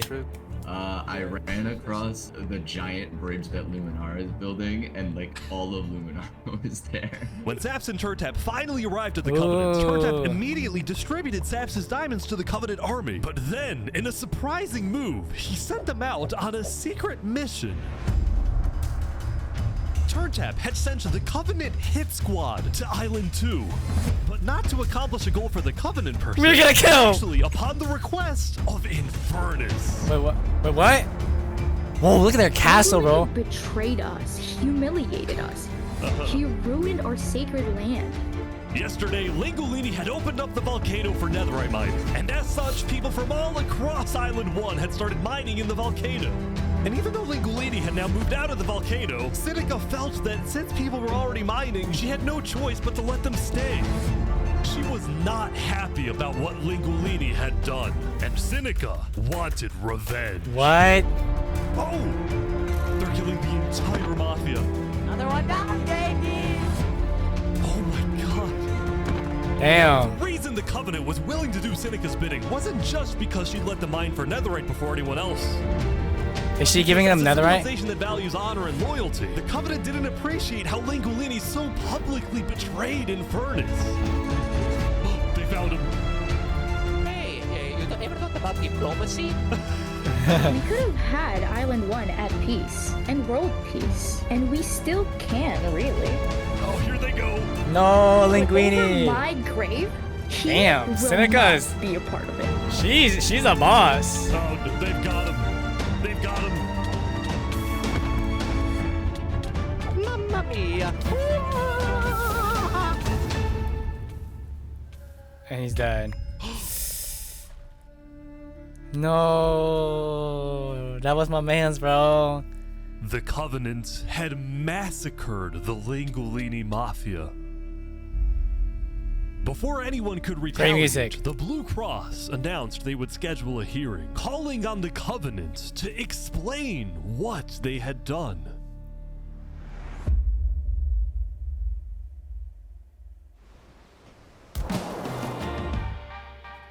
Howdy, Flux. Oh, you got some fancy armor now. Fancy armor. Got it from Island 1. Wait, really? Earlier today, Flux and his crew had gotten their hands on a super rare armor trim by trading with the Covenant, who had picked up the armor trim from the warden when it died. Now, of course, Flux had no idea that the Covenant was also trading with and harboring his arch nemesis, Saps. But he did know one thing. I heard Saps ran to Island 1, so we put out a massive bounty on his head. Flux was now determined to have Saps killed. What? Because Saps was the only other person in the world who knew that Flux was behind the murders of all the Island 2 leaders. Basically, if Saps dies, Flux gets away with everything. And ideally, the sooner Saps dies, the better, because of incidents like yesterday. That includes the prosecution himself and their ringleader, Fluxion. Fortunately for Flux, it didn't seem like anyone at the trial believed Saps. If anything, Saps' accusation only made people hate him more, especially the people of Luminara, who weren't happy that Saps accused some of their fellow citizens. What do you want to do to Saps? Damn. Kill on site. We hunted him down the other day. We couldn't find him, but we have speculation of where he is. After the murder of their beloved leader 3 Below Zero, Luminara soon planned to host an election, and the current frontrunner was a player named Legacy. Me and my parrot, we've just been going around to different houses, knocking on doors. I think we're gonna win this thing. For a moment, Flux also considered a run for leader, although he had basically already accomplished everything he wanted to do. Look, no matter what people say, Island 1 was planning to invade us. They would have just walked right ahead. But now that we have stronger leaders, more cautious leaders, they're not gonna do that. We have world peace. And not because of a bridge, but because of me. Yo! Luminara Mountain Mine. Since the beginning, Flux's philosophy was simple. You can never show kindness to your enemy if your enemy wishes to destroy you. If you build a bridge, they'll use it to invade you. If you offer them aid, they'll use it to kill you.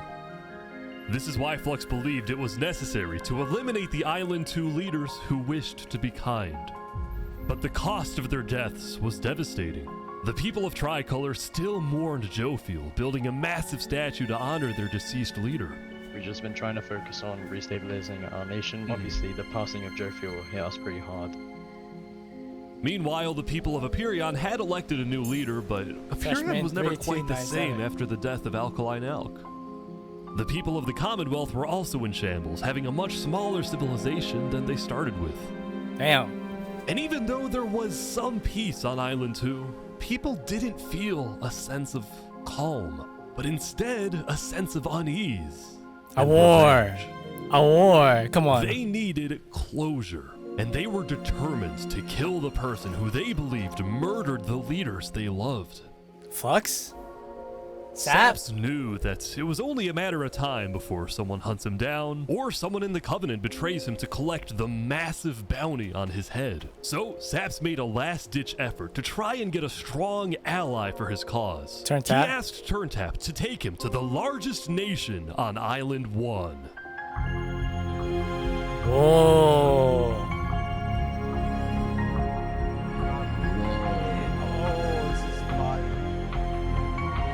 I love the music. I'm stealing this music. But on their way to the West Helm Capitol building, they ran into a citizen of Aperion from Island 2 who recognized Saps. Oh. Oh, hey. Is there a problem here? Neutral ground? Neutral ground. Uh-oh. Uh-oh. Uh-oh. Okay. We will walk by in peace. Good call. Saps and his crew then entered the capital. He's surrounded by all them people, bro. Can I speak to the glorious leader of West Helm? The glorious leader. I'll go grab him. Hello. The Covenant leaders brought me. Can we have a meeting? I'm not gonna lie, Saps. You coming to me asking for a meeting after what happened last time, even if it wasn't to do with you. Listen, I just want to talk. What about what? At least explain, because I'm innocent. Saps, I'm sorry. No. Damn. Ultimately, Shpood rejected Saps' request for a meeting because Shpood didn't exactly trust him and had no real reason to help him. So instead, Saps tried another civilization, the Alcaracina Pirates. The pirates. Ooh, nice art. Damn, a whole freaking boat. Although when he arrived, things felt a little off. Now, since you're here, you have to drop all your gear. Well, about that. Wherever. Whoa, no way. But then, suddenly... Yeah, need to leave?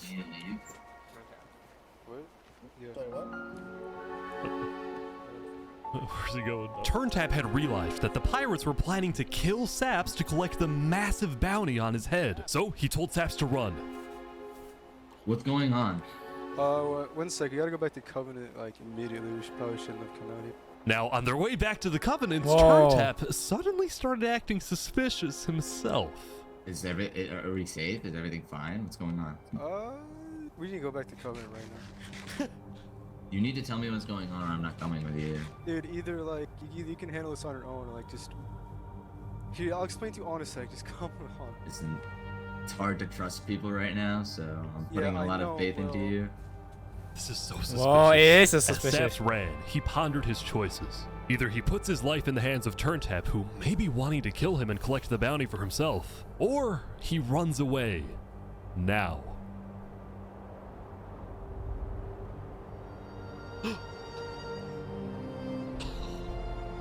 He's gotta live on his own, bro. Damn, and he's not living on the Doodoo Island. Saps then climbed the mountains of Island 1, The volcano? escaping from the last remaining person he thought he could trust. He was now all alone in a world of people who hated him. Damn. wanted him dead. I can't believe I'm sad, bro. She got me emotional. The music now playing, the blizzard. So he ventured into the snow. What is this? Yo, this is too cinematic, bro. And started collecting blocks. Saps, what are you doing? I can't trust anybody. Flux won. He completely won. There's just no point anymore. Wait, he's gonna jump off the cliff? 7, Saps built a tower in the tundra, a monument for people to remember him by. And he planned to jump off. No! Come on, Saps! No, someone's gotta save him, right? But he didn't. Yeah, why would you do that? If I have to die, I'm gonna make sure he does too. Ooh. Damn, bro. Bro, okay, I'm sorry. Before we even get further, bro, you cannot take him seriously with his avatar, bro. It's too goofy for this. Day 8.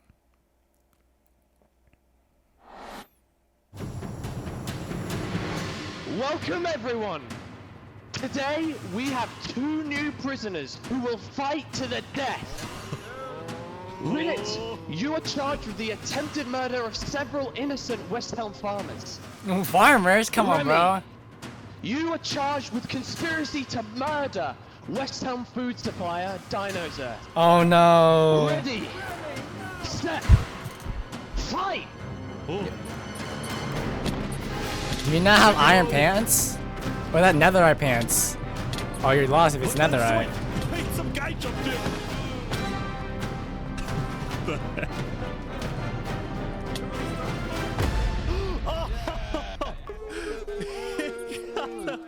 He won.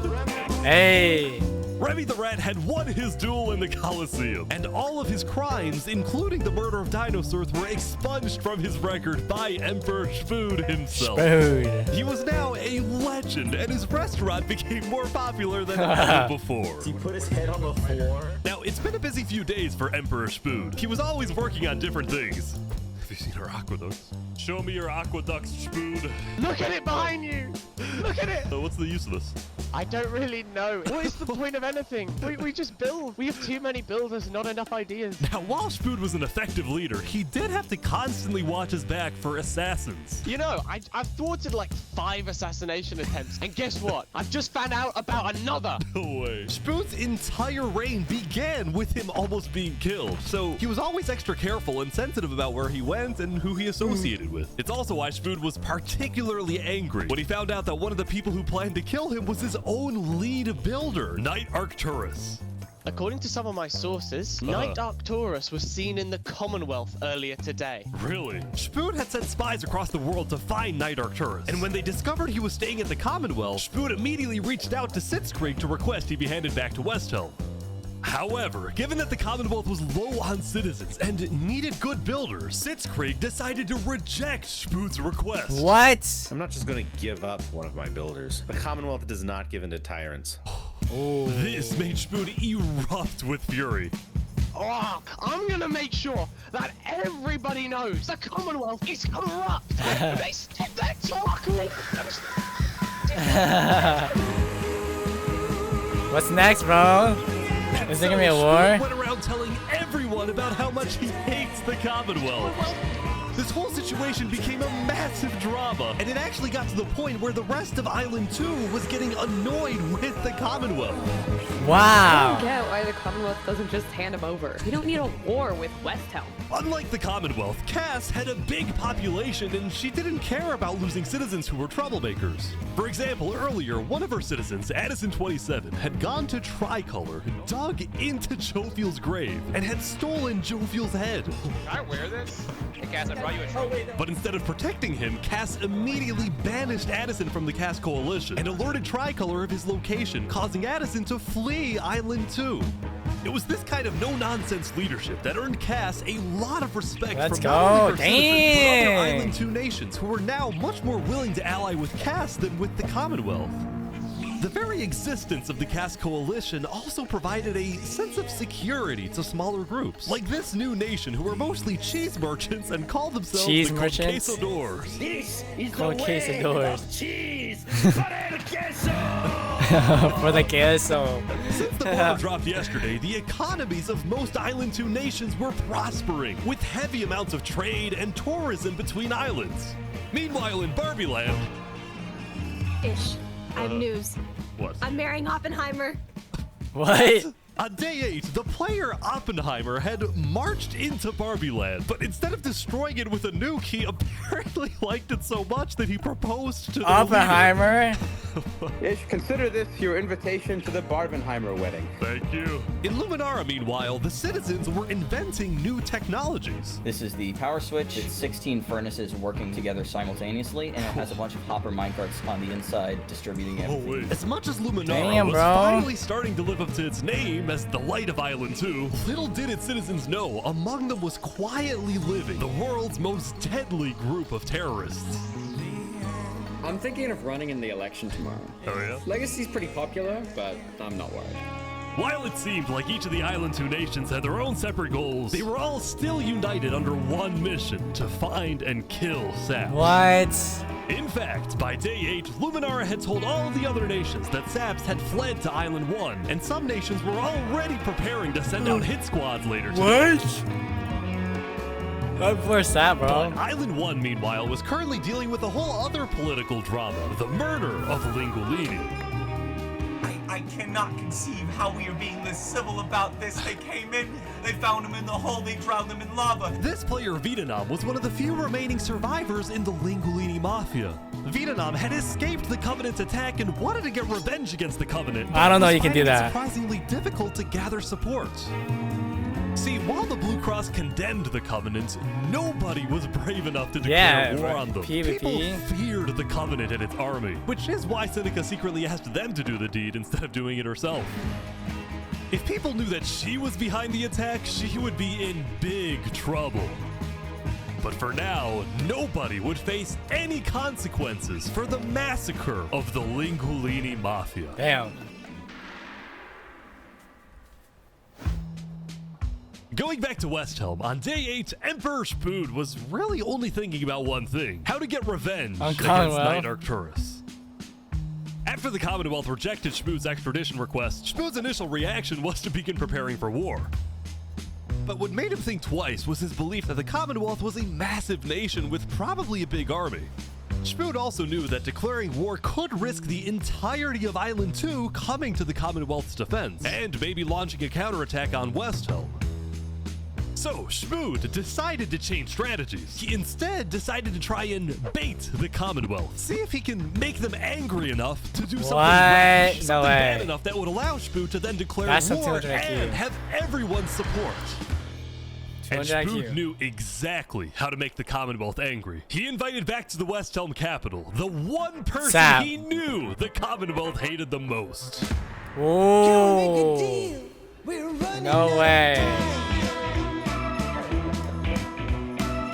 Saps is back, and Turntap's here too for some reason. This is interesting. Because the Covenant had brought Saps to West Helm yesterday, Spood had specifically asked Turntap to protect Saps and escort him to West Helm once again. While Saps didn't fully trust Turntap, or Spood for that matter, he knew that a meeting with Spood was a massive opportunity, and it was worth the risk. Good music. Something's about to happen, bro. Sense of justice, something. Wow. I love how there's a setting for everything. Saps, you are the person that, to my knowledge, murdered all those people on Island 1. Island 2, sorry. It was not me. There is a person on Island 2 that is behind all of the assassinations and the corruption. His name is Fluxion. Emperor Spood was having trouble believing Saps, but he went along with it for now. Well, it seems like we both have gripes with Island 2. Spood then proceeded to tell Saps and the Covenant about his feud with the Commonwealth, and how he needed Island 1's support in case a war breaks out. The there was just one problem. The Blue Cross Alliance was as good as dead. Infernace had basically left the Alliance after the last meeting, and the Covenant had stopped responding to the Blue Cross because of the Linguini situation. So Spood decided to take things into his own hands and individually call the big 4 nations of Island 1 for a meeting. And he wanted Saps to be there so he could tell the leaders about corruption on Island 2. Now, because of Saps' reputation, Seneca and Benji were hesitant. But as long as the meeting was in a wide open area without a roof, they decided they would go. Here we go. We're building up to the moment, y'all. What? We're freaking 1 hour and 40 minutes in. This does not feel like it, bro. Couple more days. Holy shit, I'm in here just watching this.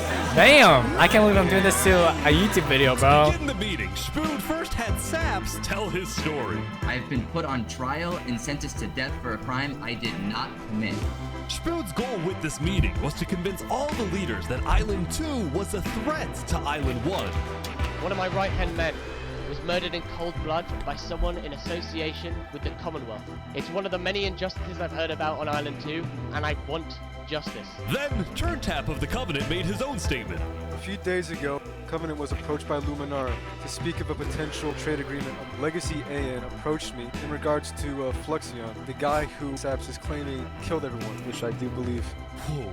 Apparently, back when the Covenant traded armor trims with Flux, they had also done the same deal with Legacy. And Legacy had voiced concerns to Turntap about Flux's run for leader, including how Flux was demoted from second in command, and rumors that he's paying people diamonds to vote for him. This gave Saps and Spood's stories a little more credibility, which was crucial for getting everyone on board with West Helm's military proposal, which was, if any nation from Island 2 attacks Island 1, then the entirety of Island 1 must strike back. Damn. If all leaders are in agreement to this, please say aye. Aye. Aye. This is for us a problem. Benji was hesitant to join any military alliance because Allesium was the nation of peace, and he knew that his people were opposed to any changes that threatened their peaceful lifestyle. Just stay out of it, bro. Agree. Do you believe if Saps was at the council meeting, would he potentially have the chance to convince him after telling his story? I think he might. As long as Saps agrees, it's up to you. I mean, yeah. Saps and a few of the others then walked to Elysium on a mission to reunite Island 1.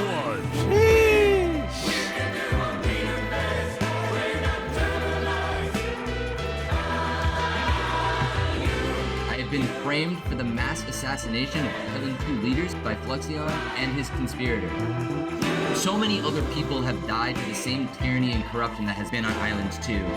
I'm just so lucky to be alive and share my story with you guys. But as Saps spoke, the people of Elysium still had some doubts. Against the corruption in Island 2, which is... But who? What does that mean? That's vague. What does that mean? Are we going What is the corruption? Listen. Elysium wasn't convinced that potential corruption on another island was enough of a reason for Elysium to get involved. But then, suddenly... A few days ago...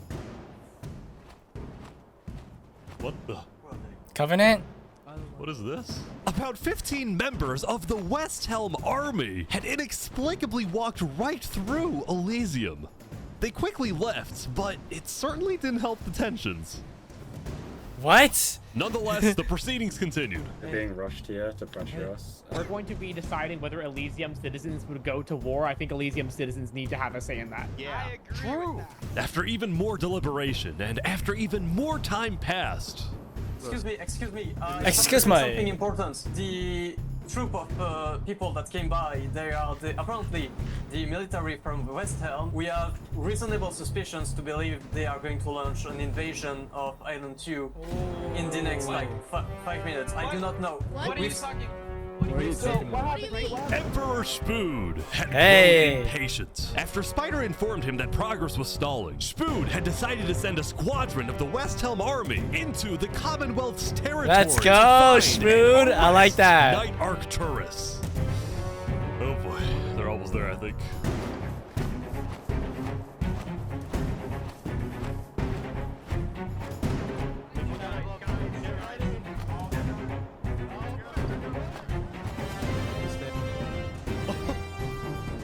Hello, Ben. We are here peacefully. We're simply looking for a man by the name of Knight_Arcturus. Alright. We don't have him. We do not know where he's at. We have not seen him, nor have we heard. We don't have him. What? That's a lie. What? No, wait. With their first plan failing, West Helm went to plan B. Shield wall, shield wall. What the? What's happening, guys? They're forming a shield wall. They're forming a shield wall outside. Everyone leave. We're getting out of here. Yeah. Everyone bail, bail. The West Helm squadron had successfully intimidated the Commonwealth leadership into fleeing their own nation. West Helm then went around, searching every house, every mine, every crevice of the Commonwealth. But ultimately, Where's Knight? Knight Arcturus was nowhere to be found. Where's Knight Arcturus, bro?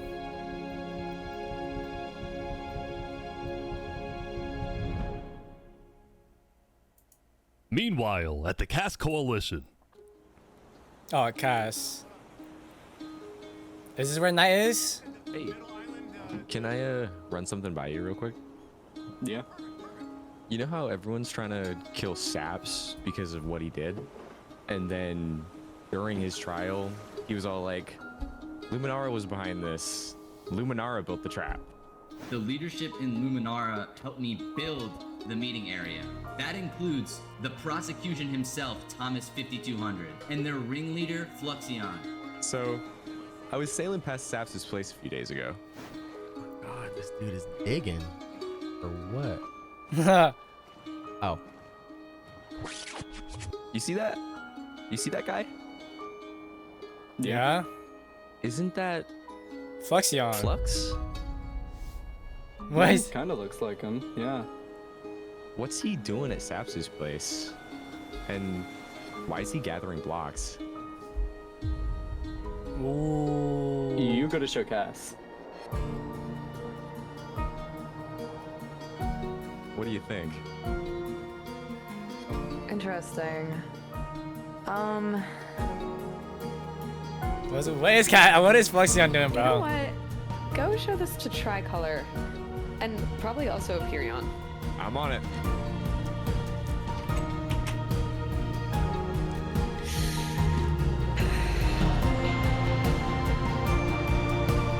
A citizen of the Cass Coalition had been reviewing his old video footage when he happened to notice Flux digging for sand, a prevalent material in Saps' roof. On its own, this wasn't the best evidence. But for some people, it did raise some questions.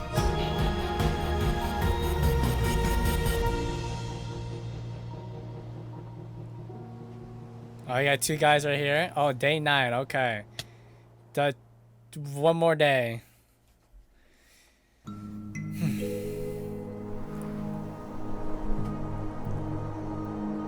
Yesterday, Saps had spent the day getting brought into meetings with the most important people on Island 1, and he didn't really know what to make of this. In one sense, he was incredibly lucky to finally have some support. But he also questioned how real this support is, and who he can really trust. See, Saps knew that the Covenant generally did not like the people of Island 2. The Covenant believed that Island 1 was the supreme island with better culture, customs, and traditions. They were also known to be ruthless, having massacred the entire Lingolini Mafia. It's why Saps was suspicious of Turntap's offer to continue protecting him, especially after he ran away. But Saps knew he needed powerful allies as world tensions were ramping up. When Spoon invaded the Commonwealth yesterday, he got a lot of criticism, mostly from his own neighbors who were blindsided by the move. Spoon could have dragged all my people into war. Elysium is a nation of peace. Like that, any hope for a Big Four alliance was basically dead, especially since the other nations were now dealing with problems of their own.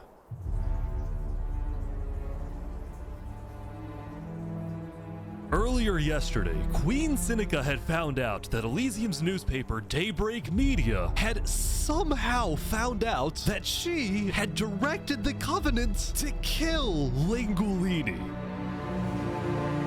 This is why Seneca was so quiet yesterday during the Island 1 snow meeting. She knew this story would be coming out, and she was trying to figure out how she would respond.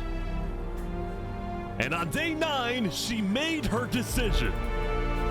To dissuade people from invading Infernace, she would show strength by doubling down and hold a joint ceremony with the Covenant, parading around Lingulini's head. What the heck?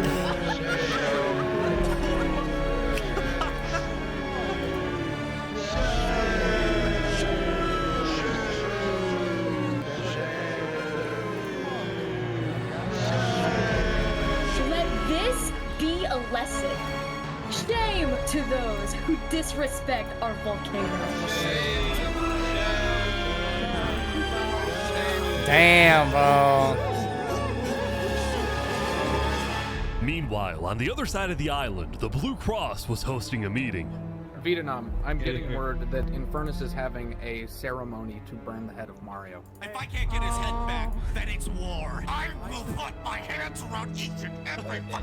The leaders and representatives then decided that Infernace needed to be punished, and they started discussing whether or not to declare war. But then, not even a minute into the discussion... If everyone is against them, then we're not going to... Benji's dead! Benji's dead! What? Wait, Benji, the peaceful leader. The leader of Allesium had suddenly died. And before anyone could even ask about what happened, a member of Daybreak Media made a shocking revelation. We know that Benji had been one of the people who made the call to kill Lingulini. What? Apparently, Benji had admitted to Daybreak Media that he, alongside Infernace, had approved the killing of Lingulini. Damn, the peaceful At the time, guy. Benji believed that killing Lingulini would finally resolve the conflict over the volcano and bring peace to the island. But he ended up seriously regretting this decision. So he told Daybreak Media everything, exposed Infernace, and then ended his life. That's such a... I hate you, but you know, that's what you gotta do. He's like a little bailout, bro. Because Benji had repented, the Blue Cross Conference decided not to punish Elysium, and instead focused on Infernace. I don't know about war. Maybe a trial? Give Infernace a chance to tell their side. Flux was representing Luminara at the meeting, and the leaders actually agreed with his idea. So later today, there would be a trial against the entire nation of Infernace. Now, when the meeting came to an end, Flux was approached by a few guards from Tricolor. Right, look. We know about the assassinations, all right? What assassinations? You're under arrest. You're coming to Tricolor. You're gonna have a fair trial. Just come with us. What are you talking about? Tricolor had issued an arrest warrant for Flux after they obtained incriminating video evidence from a citizen of the Cass Coalition. Being possibly responsible for the death of Jovial in any capacity. What are you talking about? We know Seraphim was guilty of that. There are concerns that you may have been involved in other ways. If you believe yourself innocent, I believe that you are. I trust that you're innocent because you told me you were. But right now, the most important thing you can do is simply go to the trial and prove that you're correct, which I believe This you is are, an okay? outrage against Luminara. I cannot No. believe that you would accuse me of this. Now, the truth was, Tricolor wasn't necessarily convinced that Flux was guilty. They just wanted Flux to go to trial so that he could answer their questions about the videotape. Why didn't you not bring this up beforehand? So if you were guilty, you run away. You're seriously scared that I'm going to run away from a trial. You agree after what happened with the Commonwealth, we can never be too careful about stuff like that. We're both Fine. not. Fine, I will go. But this is an outrage. All right, let's go. We're gonna remember. We will not stand for this. No. Getting arrested by Tricolor. Arrested? Is he gonna fight? He's like stopping every few seconds. People stop. Don't worry about it. The group then passed through Elysium and were about to sail off to Island 2 until...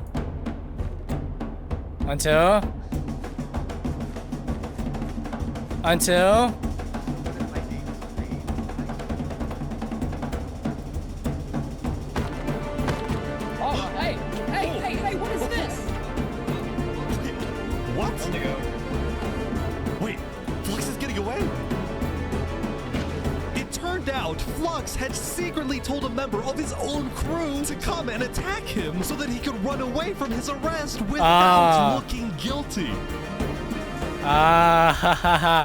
Dude, I knew Flux was a villain from the start, but that's good, bro.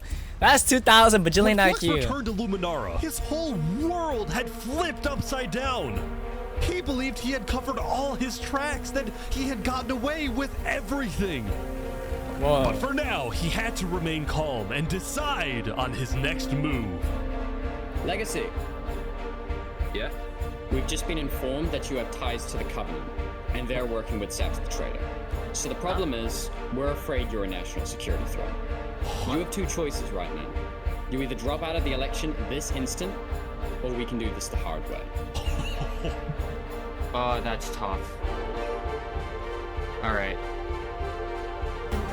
By forcing Legacy to drop out of the election, Flux had automatically become the leader of Luminara. Wow, what a Tricolor turnaround. Still wanted to arrest him. They wouldn't be able to just walk ahead and take him.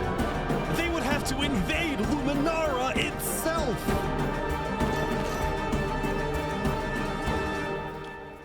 That's crazy, bro. Yesterday, Emperor Spoon had caused a lot of chaos with his failed attempts to capture Knight Arcturus. So he spent day 9 repairing relationships, but also forming new ones. For example, earlier, Spoon had received a message from a player named Addison27 who wanted to sell Joe Fuel's head in exchange for Netherite. Spoon accepted the deal, gave Addison a place to meet him at, but then he gave Addison's location straight to Tricolor. Armor. Uh-oh. Show us the head. Yeah, there it is. Oh, no. Give it right now. I got it!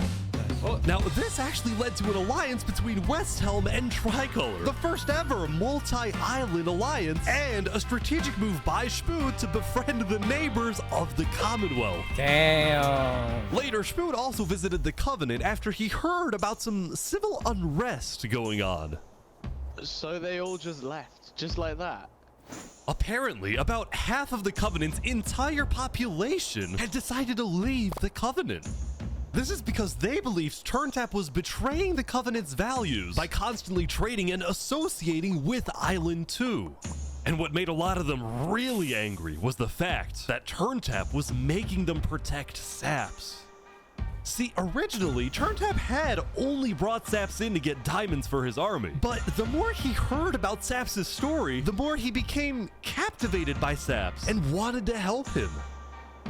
In fact, the reason Turntap had acted strangely on day 7 wasn't because he was thinking about killing Saps. It was because he had just saved Saps from the Alcaracina pirates, and he was worried that the pirates would attack the Covenant in retaliation. Wow. Anyway, but I mean, dude, he should have just freaking told him during the moment, not make him suspicious, bro. Much of the Covenant forces, which Turntap himself had trained to be ruthless, it's fair to say that his life was in grave danger. But before he and Spoon could figure out a solution, the Covenant suddenly had a surprise visitor. Come here, you're under arrest. Uh-oh. Yo, they're trying to kill me? You killed our leaders. You killed our leaders. After days upon days of searching, the Commonwealth had finally found Saps. It's literally the guy. Saps is now hiding. This player, Zekor, was now the main diplomat of the Commonwealth, and he knew that this was his opportunity to finally kill Saps. The last thing he needed to do was to convince Spood to hand Saps over. Spood, come here. Please, let's have a talk. Let's have a chat. Are you a friend of this criminal behind you? Alright. Could you guys come inside? Oh boy. Here we go. We can put all of our fighting behind us. I propose a trade. You give me Saparada, and the Intense. Commonwealth gives you Knight Arcturus. What? Oh wow. That's RT for Saps. I mean, where would this happen? You can let us stake Saparada now, and then we can kill Arcturus for you. No, don't kill him. He needs to fight in the Coliseum. Alright, We can make that work as well. You can't though. Wait, so you're saying you know where he is? Oh. You got framed, bro. You just interesting because Sitzkrieg said he didn't. Okay. We don't have him. We do not know where he's at. Damn. He comes back every now and then. We'll find him. Really? Is that so? Why would You I just lie? lost. You just lost. So you you're just fighting lost. for me. You just lost. Dude, don't do this. Look, Spood, I have to be honest. I'm shocked that you're defending this criminal. Either you accept this deal right now, or I tell everyone from back home that you're harboring Saparade. They'll all declare war on you, and this will be the end of West Helm. No, bro. Oh, it's tense. The air is tense. So, just to make the terms of this deal very clear, because I want to be accurate. You expect me to give up an innocent man in exchange for a terrorist? Is that really your offer? He's not innocent.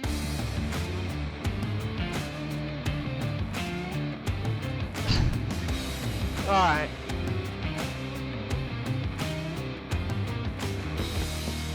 Get out. Now.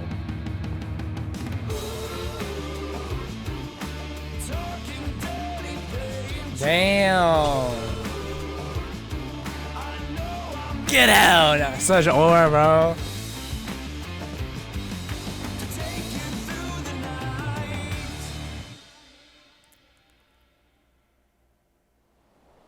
Soon, it would be time for the trial of Infernace, which had become a very anticipated event because Seneca had told everyone that she actually planned to attend. As such, Turntap would be there to help her, which meant Saps also had to go. He wanted the Covenant's protection, which would actually come in handy. What? Saps getting attacked. Oh no. Oh boy, Saps getting attacked again. The attacker was taken out immediately by the Covenant, but this led to another problem. We need to know whether we should keep Infernace in the area. We are worried about assassinations. Not going in a building, we're having this outside. Seneca and the rest of Infernace had arrived, but were refusing to enter the courthouse because of safety concerns. Infernace is saying outside or nothing. They're not going in. And as expected, people were quickly becoming impatient. I have to stand here for 5 more minutes. I'm gonna pull all my hair out. Come inside. These people don't have the ability to come in this building. The trial hadn't even begun, and things were already out of control. And then... Is that Spood? Oh my gosh. Someone's setting up dripstone. Oh my gosh. Ash Pratt. No way. You don't know way you can turn tap. Oh my gosh. Oh my gosh. Oh! And like that, Turntap was dead, killed by two disgruntled former citizens of the Covenant who had come back for revenge. Oh my gosh. Burn us back to the castle. Queen Seneca directed her people and all the remaining Covenant forces, who were now leaderless, to retreat to the Infernace castle.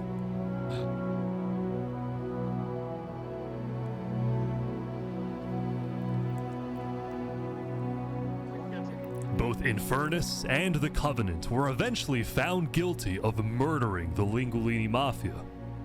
But now that Seneca had adopted the entire Covenant army with all of its Netherite weaponry, it would be impossible to try and arrest anyone. Oh my gosh. Saps, meanwhile, was abandoned at the courthouse, so he ran all the way to West Helm to Emperor Spood, who was apparently dealing with a new political crisis. It appeared that Spood had finally made the Commonwealth mad because, according to a West Helm spy, it looked like the Commonwealth was preparing to go to war. And on top of this, Spood had received a message from Sitzkrieg inviting him to the Commonwealth for a meeting. Yeah, now, my of butt. course, Spood suspected this was a trap, but his second-in-command Spider had an idea.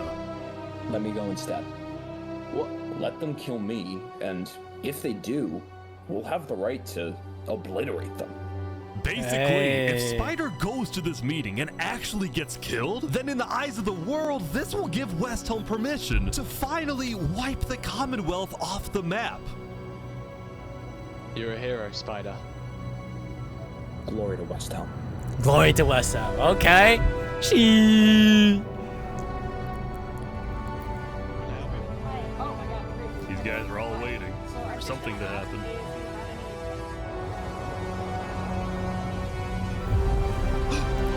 Oh my gosh. Now it's about a war about to break out, bro. This is it.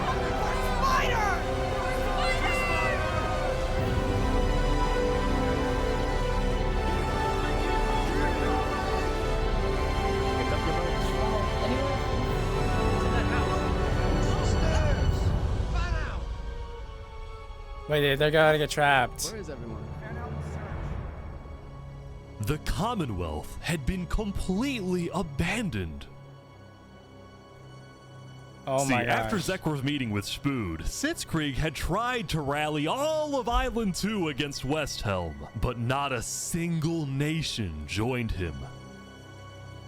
Throughout its days, the Commonwealth had faced chaos, infighting, global humiliation, and now Sitzkrieg was utterly defeated. So, as a final jab against West Helm, Sitzkrieg decided to kill Spider before dissolving the Commonwealth once and for all.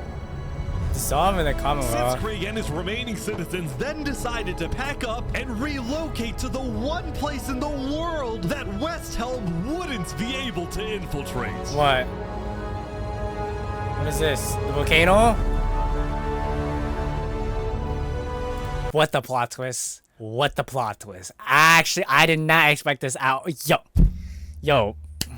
Props to the story, bro. Wow. I did not expect the... Good morning, guys. Welcome to Infernace. Thank you, Seneca. There are so many people. Oh my god. Infernace is massive.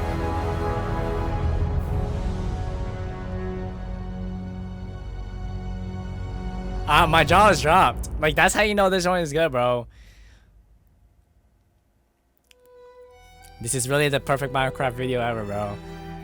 Meanwhile, at the Cast Coalition, it was the end of another good day. The farmers had produced plentiful crops, the businesses had made lots of sales, and there was even a birthday party. But while her people were happy, Cass knew very well that the outside world was quickly growing out of control. As leader, it was Cass's duty to keep track of all the world conflicts, but by day 9, they were simply overwhelming. She watched from afar as the Commonwealth fell apart. She watched as world leaders died left and right. She watched Infernace avoid justice by blocking themselves off, with Netherite at their defense, as well as the volcano's sheer height. Yet despite all the turmoil, Cass spent most of the day trying to solve what was now the world's biggest mystery. Who had really murdered all the Island 2 leaders? Was it Saps? Or was it Flux? Damn, bro, this is about to be crazy. See, earlier at the Blue Cross meeting, members of the Cast Coalition were listening carefully. Covenant was propagating anti-Island 2 propaganda, which is ridiculous. Yeah, we didn't agree with that. Island 1 never had beef with you guys. It was really just a covenant. They can see that Island 1 is gearing up to invade us. Then at least they'll know I tried to warn them when Island 1 comes and kills us all. But the Covenant was going to invade us, right? Honestly, probably not. I think they were just trying to scare you guys. Flux had fully believed that Island 1 was going to invade and even yelled at the other leaders for doing nothing, which made Cass think, what if that's the reason he killed them? Besides, what would be Saps' motive? There wasn't even a motive alleged during his trial, yet he was still found guilty. In fact, thinking back, the trial itself was suspiciously short, and the judge made a decision very quickly. Well, on day 9, one of Cass's citizens was scouting the Commonwealth and figured out why. What? Whoa, whoa, whoa, whoa. Flux had bribed the judge to ensure Saps was Oh found my guilty. gosh, are you serious? When Cass How? discovered this, she immediately called for a meeting with local leaders. It's been Flux this whole time. I'm so mad. You just gotta play. He needs to die. Damn, bro. Flux is like Never the thought I'd say puppet this, master. but you have my permission to invade Luminara. Okay, I'll tell my guys to prepare for battle. No, there won't be a battle. We go in, we take him out, we leave. Got it? Sounds good. See? All right, first thing tomorrow.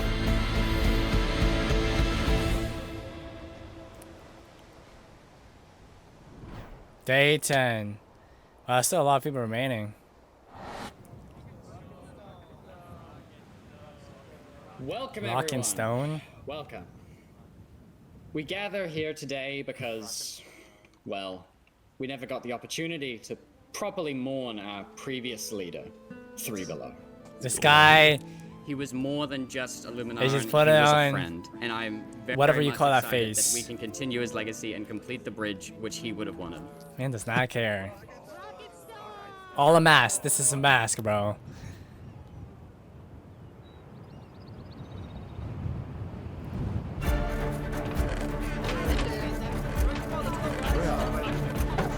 All right, let's go, let's go.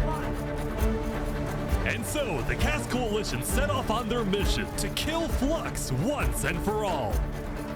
On the way, Cass stopped at Empyrean to rally their people.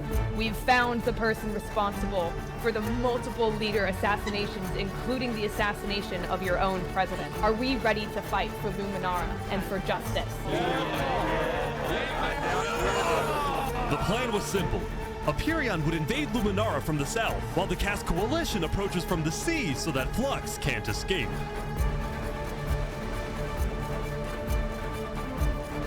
Wow, what a dude. The amount of people, bro.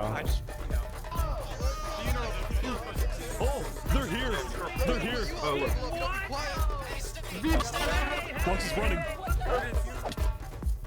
Oh, they're after him. Yeah, you gotta place the blocks, bro. Oh my gosh. Surrender. I'm not moving, I'm not moving. Flux, you are under arrest, killing Jag, Alki, members of Tricolor, and leader of Commonwealth. This is an outrage. This is an outrage. Flux had stopped and surrendered, but there was a bit of confusion. He's entitled to a fair trial. Going in, Cass had been under the impression that the people of Luminara wanted Flux to be overthrown, when in reality, most Luminarans knew nothing about his crimes. You are speaking to a mass murderer right now. Don't let him get through the crowd, guys. Where's Legacy? Luminarans, do you want this man alive? Yeah, entitled to a fair trial. Oh, come on. All of a sudden, Cass wasn't sure about what to do. Until... Alright, kill him. He's running.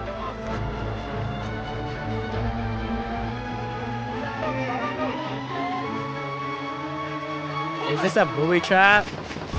No way. No way.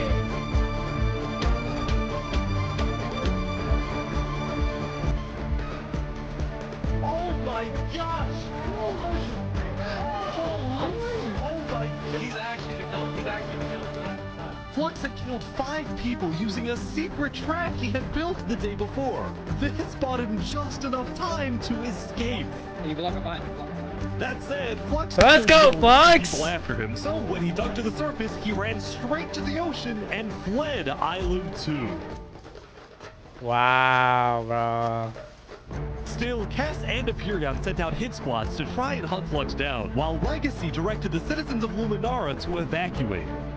I gotta move all of these people over to the concave storage queue because no one is safe in Luminara. Holy. Like that, Legacy had taken over as leader of Luminara. Cass and Empyrean were down 5 citizens, and Flux had gotten away with everything once again.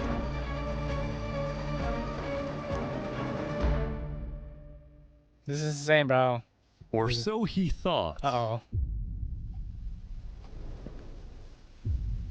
What? Oh, that's crazy. I'm so confused on what's happening right Oh my god. Oh god.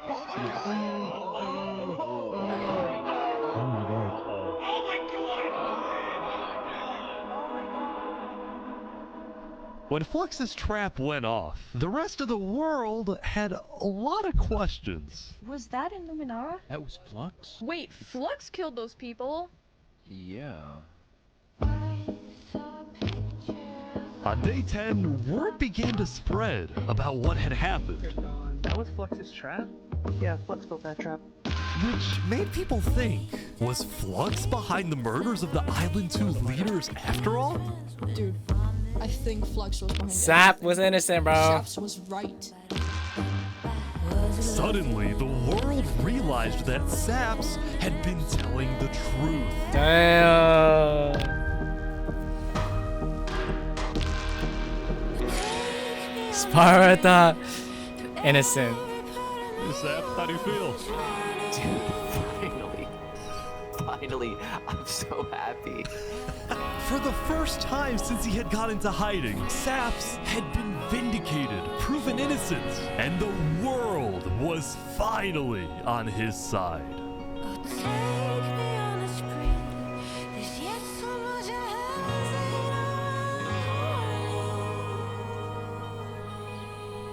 And now, instead of hunting for Saps, all of Island 2 was determined to find Flux. Bro, this is what happens when people want trials. We should have just started killing him. I don't know why anyone stopped in the first place. I would have been the bad guy if I killed him right then and there with everyone yelling, trial, trial. But the search for Flux didn't take long. Someone just saw Flux going up the volcano. Oh, you're kidding. No way. No way he's going to Infernace. Queen Seneca had offered Flux refuge at Infernace under the condition that he and his crew build deadly traps all around the volcano perimeter so that nobody can break in. But the rest of the world was unfair. Wow, it's Flux and Seneca versus against the whole world, bro. They're gonna pay for what they did. Yep. On day 10, all of Island 2 joined the Tricolor West Helm Alliance and declared war against What a Infernace. series. Bro, I did not expect this to happen, bro. Before we continue further, bro, I thought it was going to be Island 2 versus Island 1, bro. Today, we infiltrate the volcano for Spider and for Owo. And I just want to say, if I die today, I love you all. We love you. Glory to West Helm. Linguini! He was my brother! Linguini! Everyone's brother! And they took him from us! They took him! Flux got away with murdering so many of our people and our leaders. Today, we get justice for our entire island.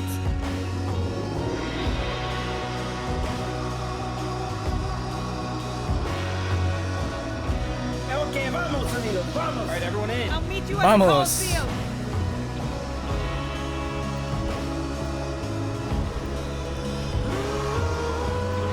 Let's go, let's go! Come on! Alright, let's go, everyone! Wow, look at all those people, bro.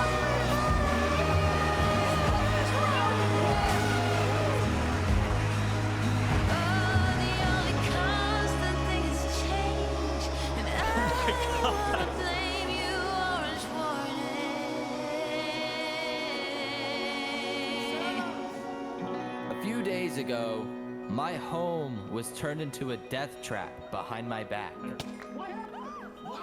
I was framed and then forced to go through a rigged trial. Guilty on all counts. Yes!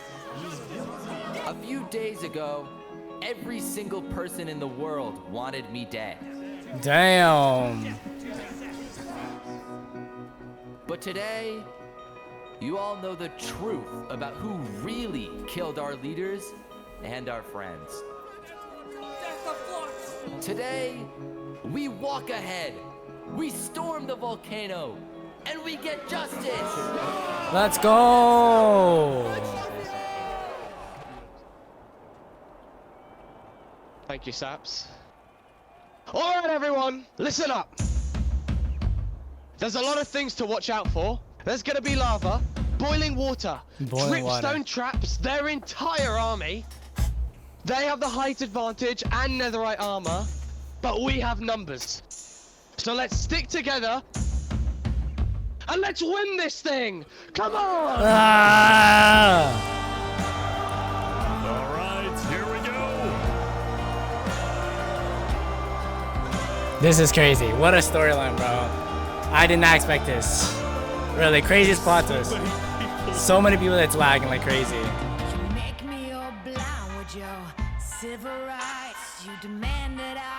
Love the music.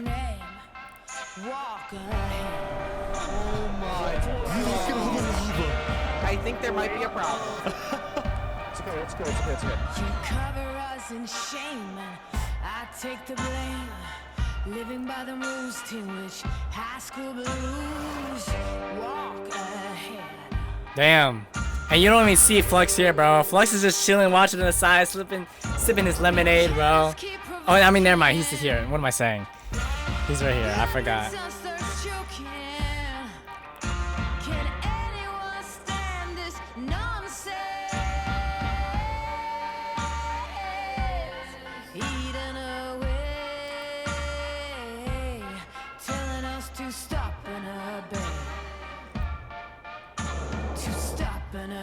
Dude, how do you even get up there, bro? That's so unfair. The home advantage is unfair. Water on the lava, but the water still burns.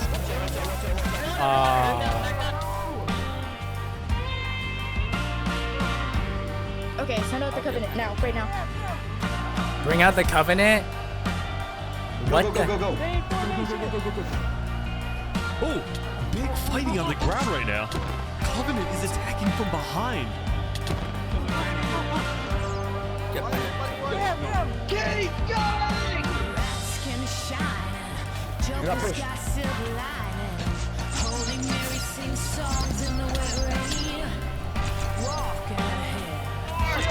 Shield drop! Some arrows, guys. They only have so many arrows. It's just chaos on the ground as well. It's the Covenant. Damn, bro. So much is going on. Get down off our mountain.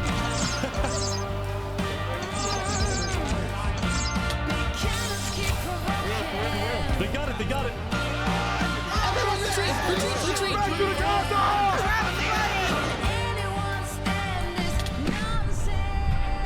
Oh, Rebby the rat. No. The dog. Oh, the doggy. The final push. Here we go. Well, that's so unfair. The home advantage is insane. No, Legacy. They're in.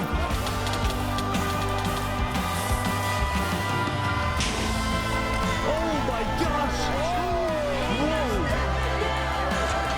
Look out for the hole! I'll jump in the hole with you guys.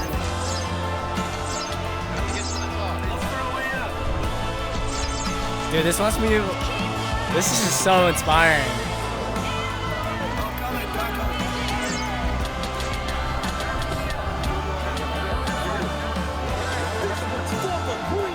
For the queen! For the queen? Oh, hell no. Seneca, bro. Oh, no. So much fighting. Oh, Sis Craig. That's one of the leaders. Did she die? Seneca died! Flux? Fluxion? Does he die? There's no way he dies. He's just trying to survive. Man, what the? Bro. What the heck? This guy's surviving everything. Wait, he's still alive though. After all that, he's still alive. Oh my gosh. It's about to be a battle down. Or battle. Or like, something's about to happen. Atmosphere change. Music change. That's Flux. The evil music.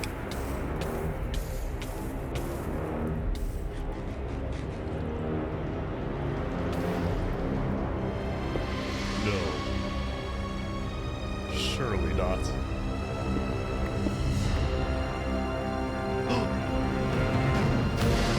He built something? No, of course he has a tunnel. Of Yeah. course. Where was he? I saw him! I saw him! You're gonna kill him! Run away!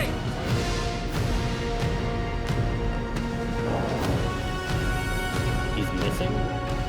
Hold on.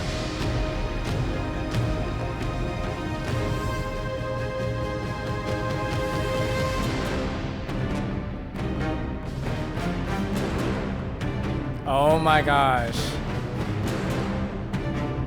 Oh, come on. Alright guys, let's go, let's go. Wait. They're about to have a 1v1! Ah! They're about to 1v1! I love the music choice here. So, it's like a little Spartan wartime vibe. Heavy drums. Boom. Boom. And that voice? Oh, nah. No way. Oh my gosh. Oh, here it is. Ooh, look at that angle. The upwards.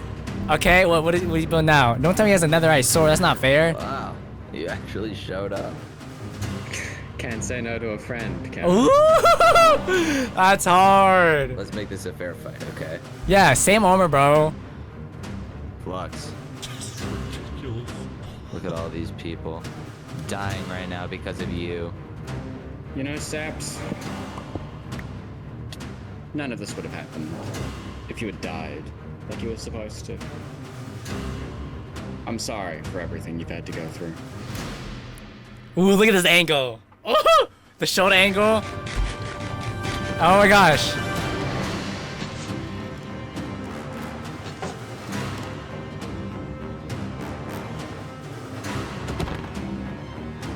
Oh my gosh. Oh. Oh. No, Saps. Nice. I can't watch this. Okay, he's getting the hits. I don't know who I want to win. Flux is so villainous. Oh my gosh. Oh. The crowd. Here it goes. Battling out. They have to be low. Oh, yep, apples. Come on. Ooh, hit. A hit, nice, Sap. I don't know who to go root for. Both cause crazy problems. Oh my gosh. Ooh! Oh my god! Little fire. Again. Again. Yo, let's go, Saps. Okay, he's getting the edge. Oh, Flux, don't run now. You better. Wait, that was. He's cautious, okay? The music, no.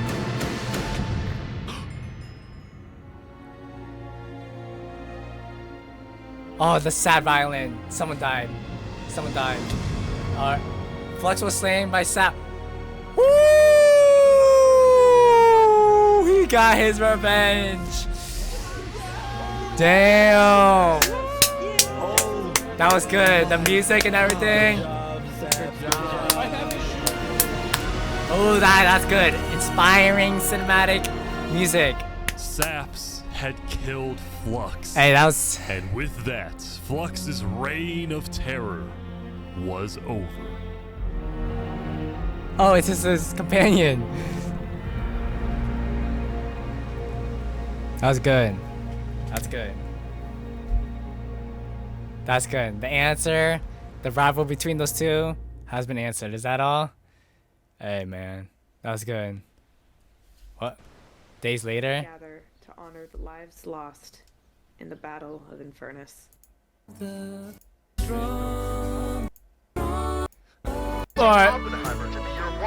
Oh my gosh. I do. Ah! I do. Hold up. Now, at this time, You may. Army and Oppenheimer have requested that instead of rings, they will both exchange something slightly different. What? If you would please turn your attention to the nuclear bomb that's behind us. What? Nuclear bomb? What? The nuclear bomb? What the heck is this, bro? Saps? Goodbye, friend. Hey, man. That was good. I liked how it ended. Very good.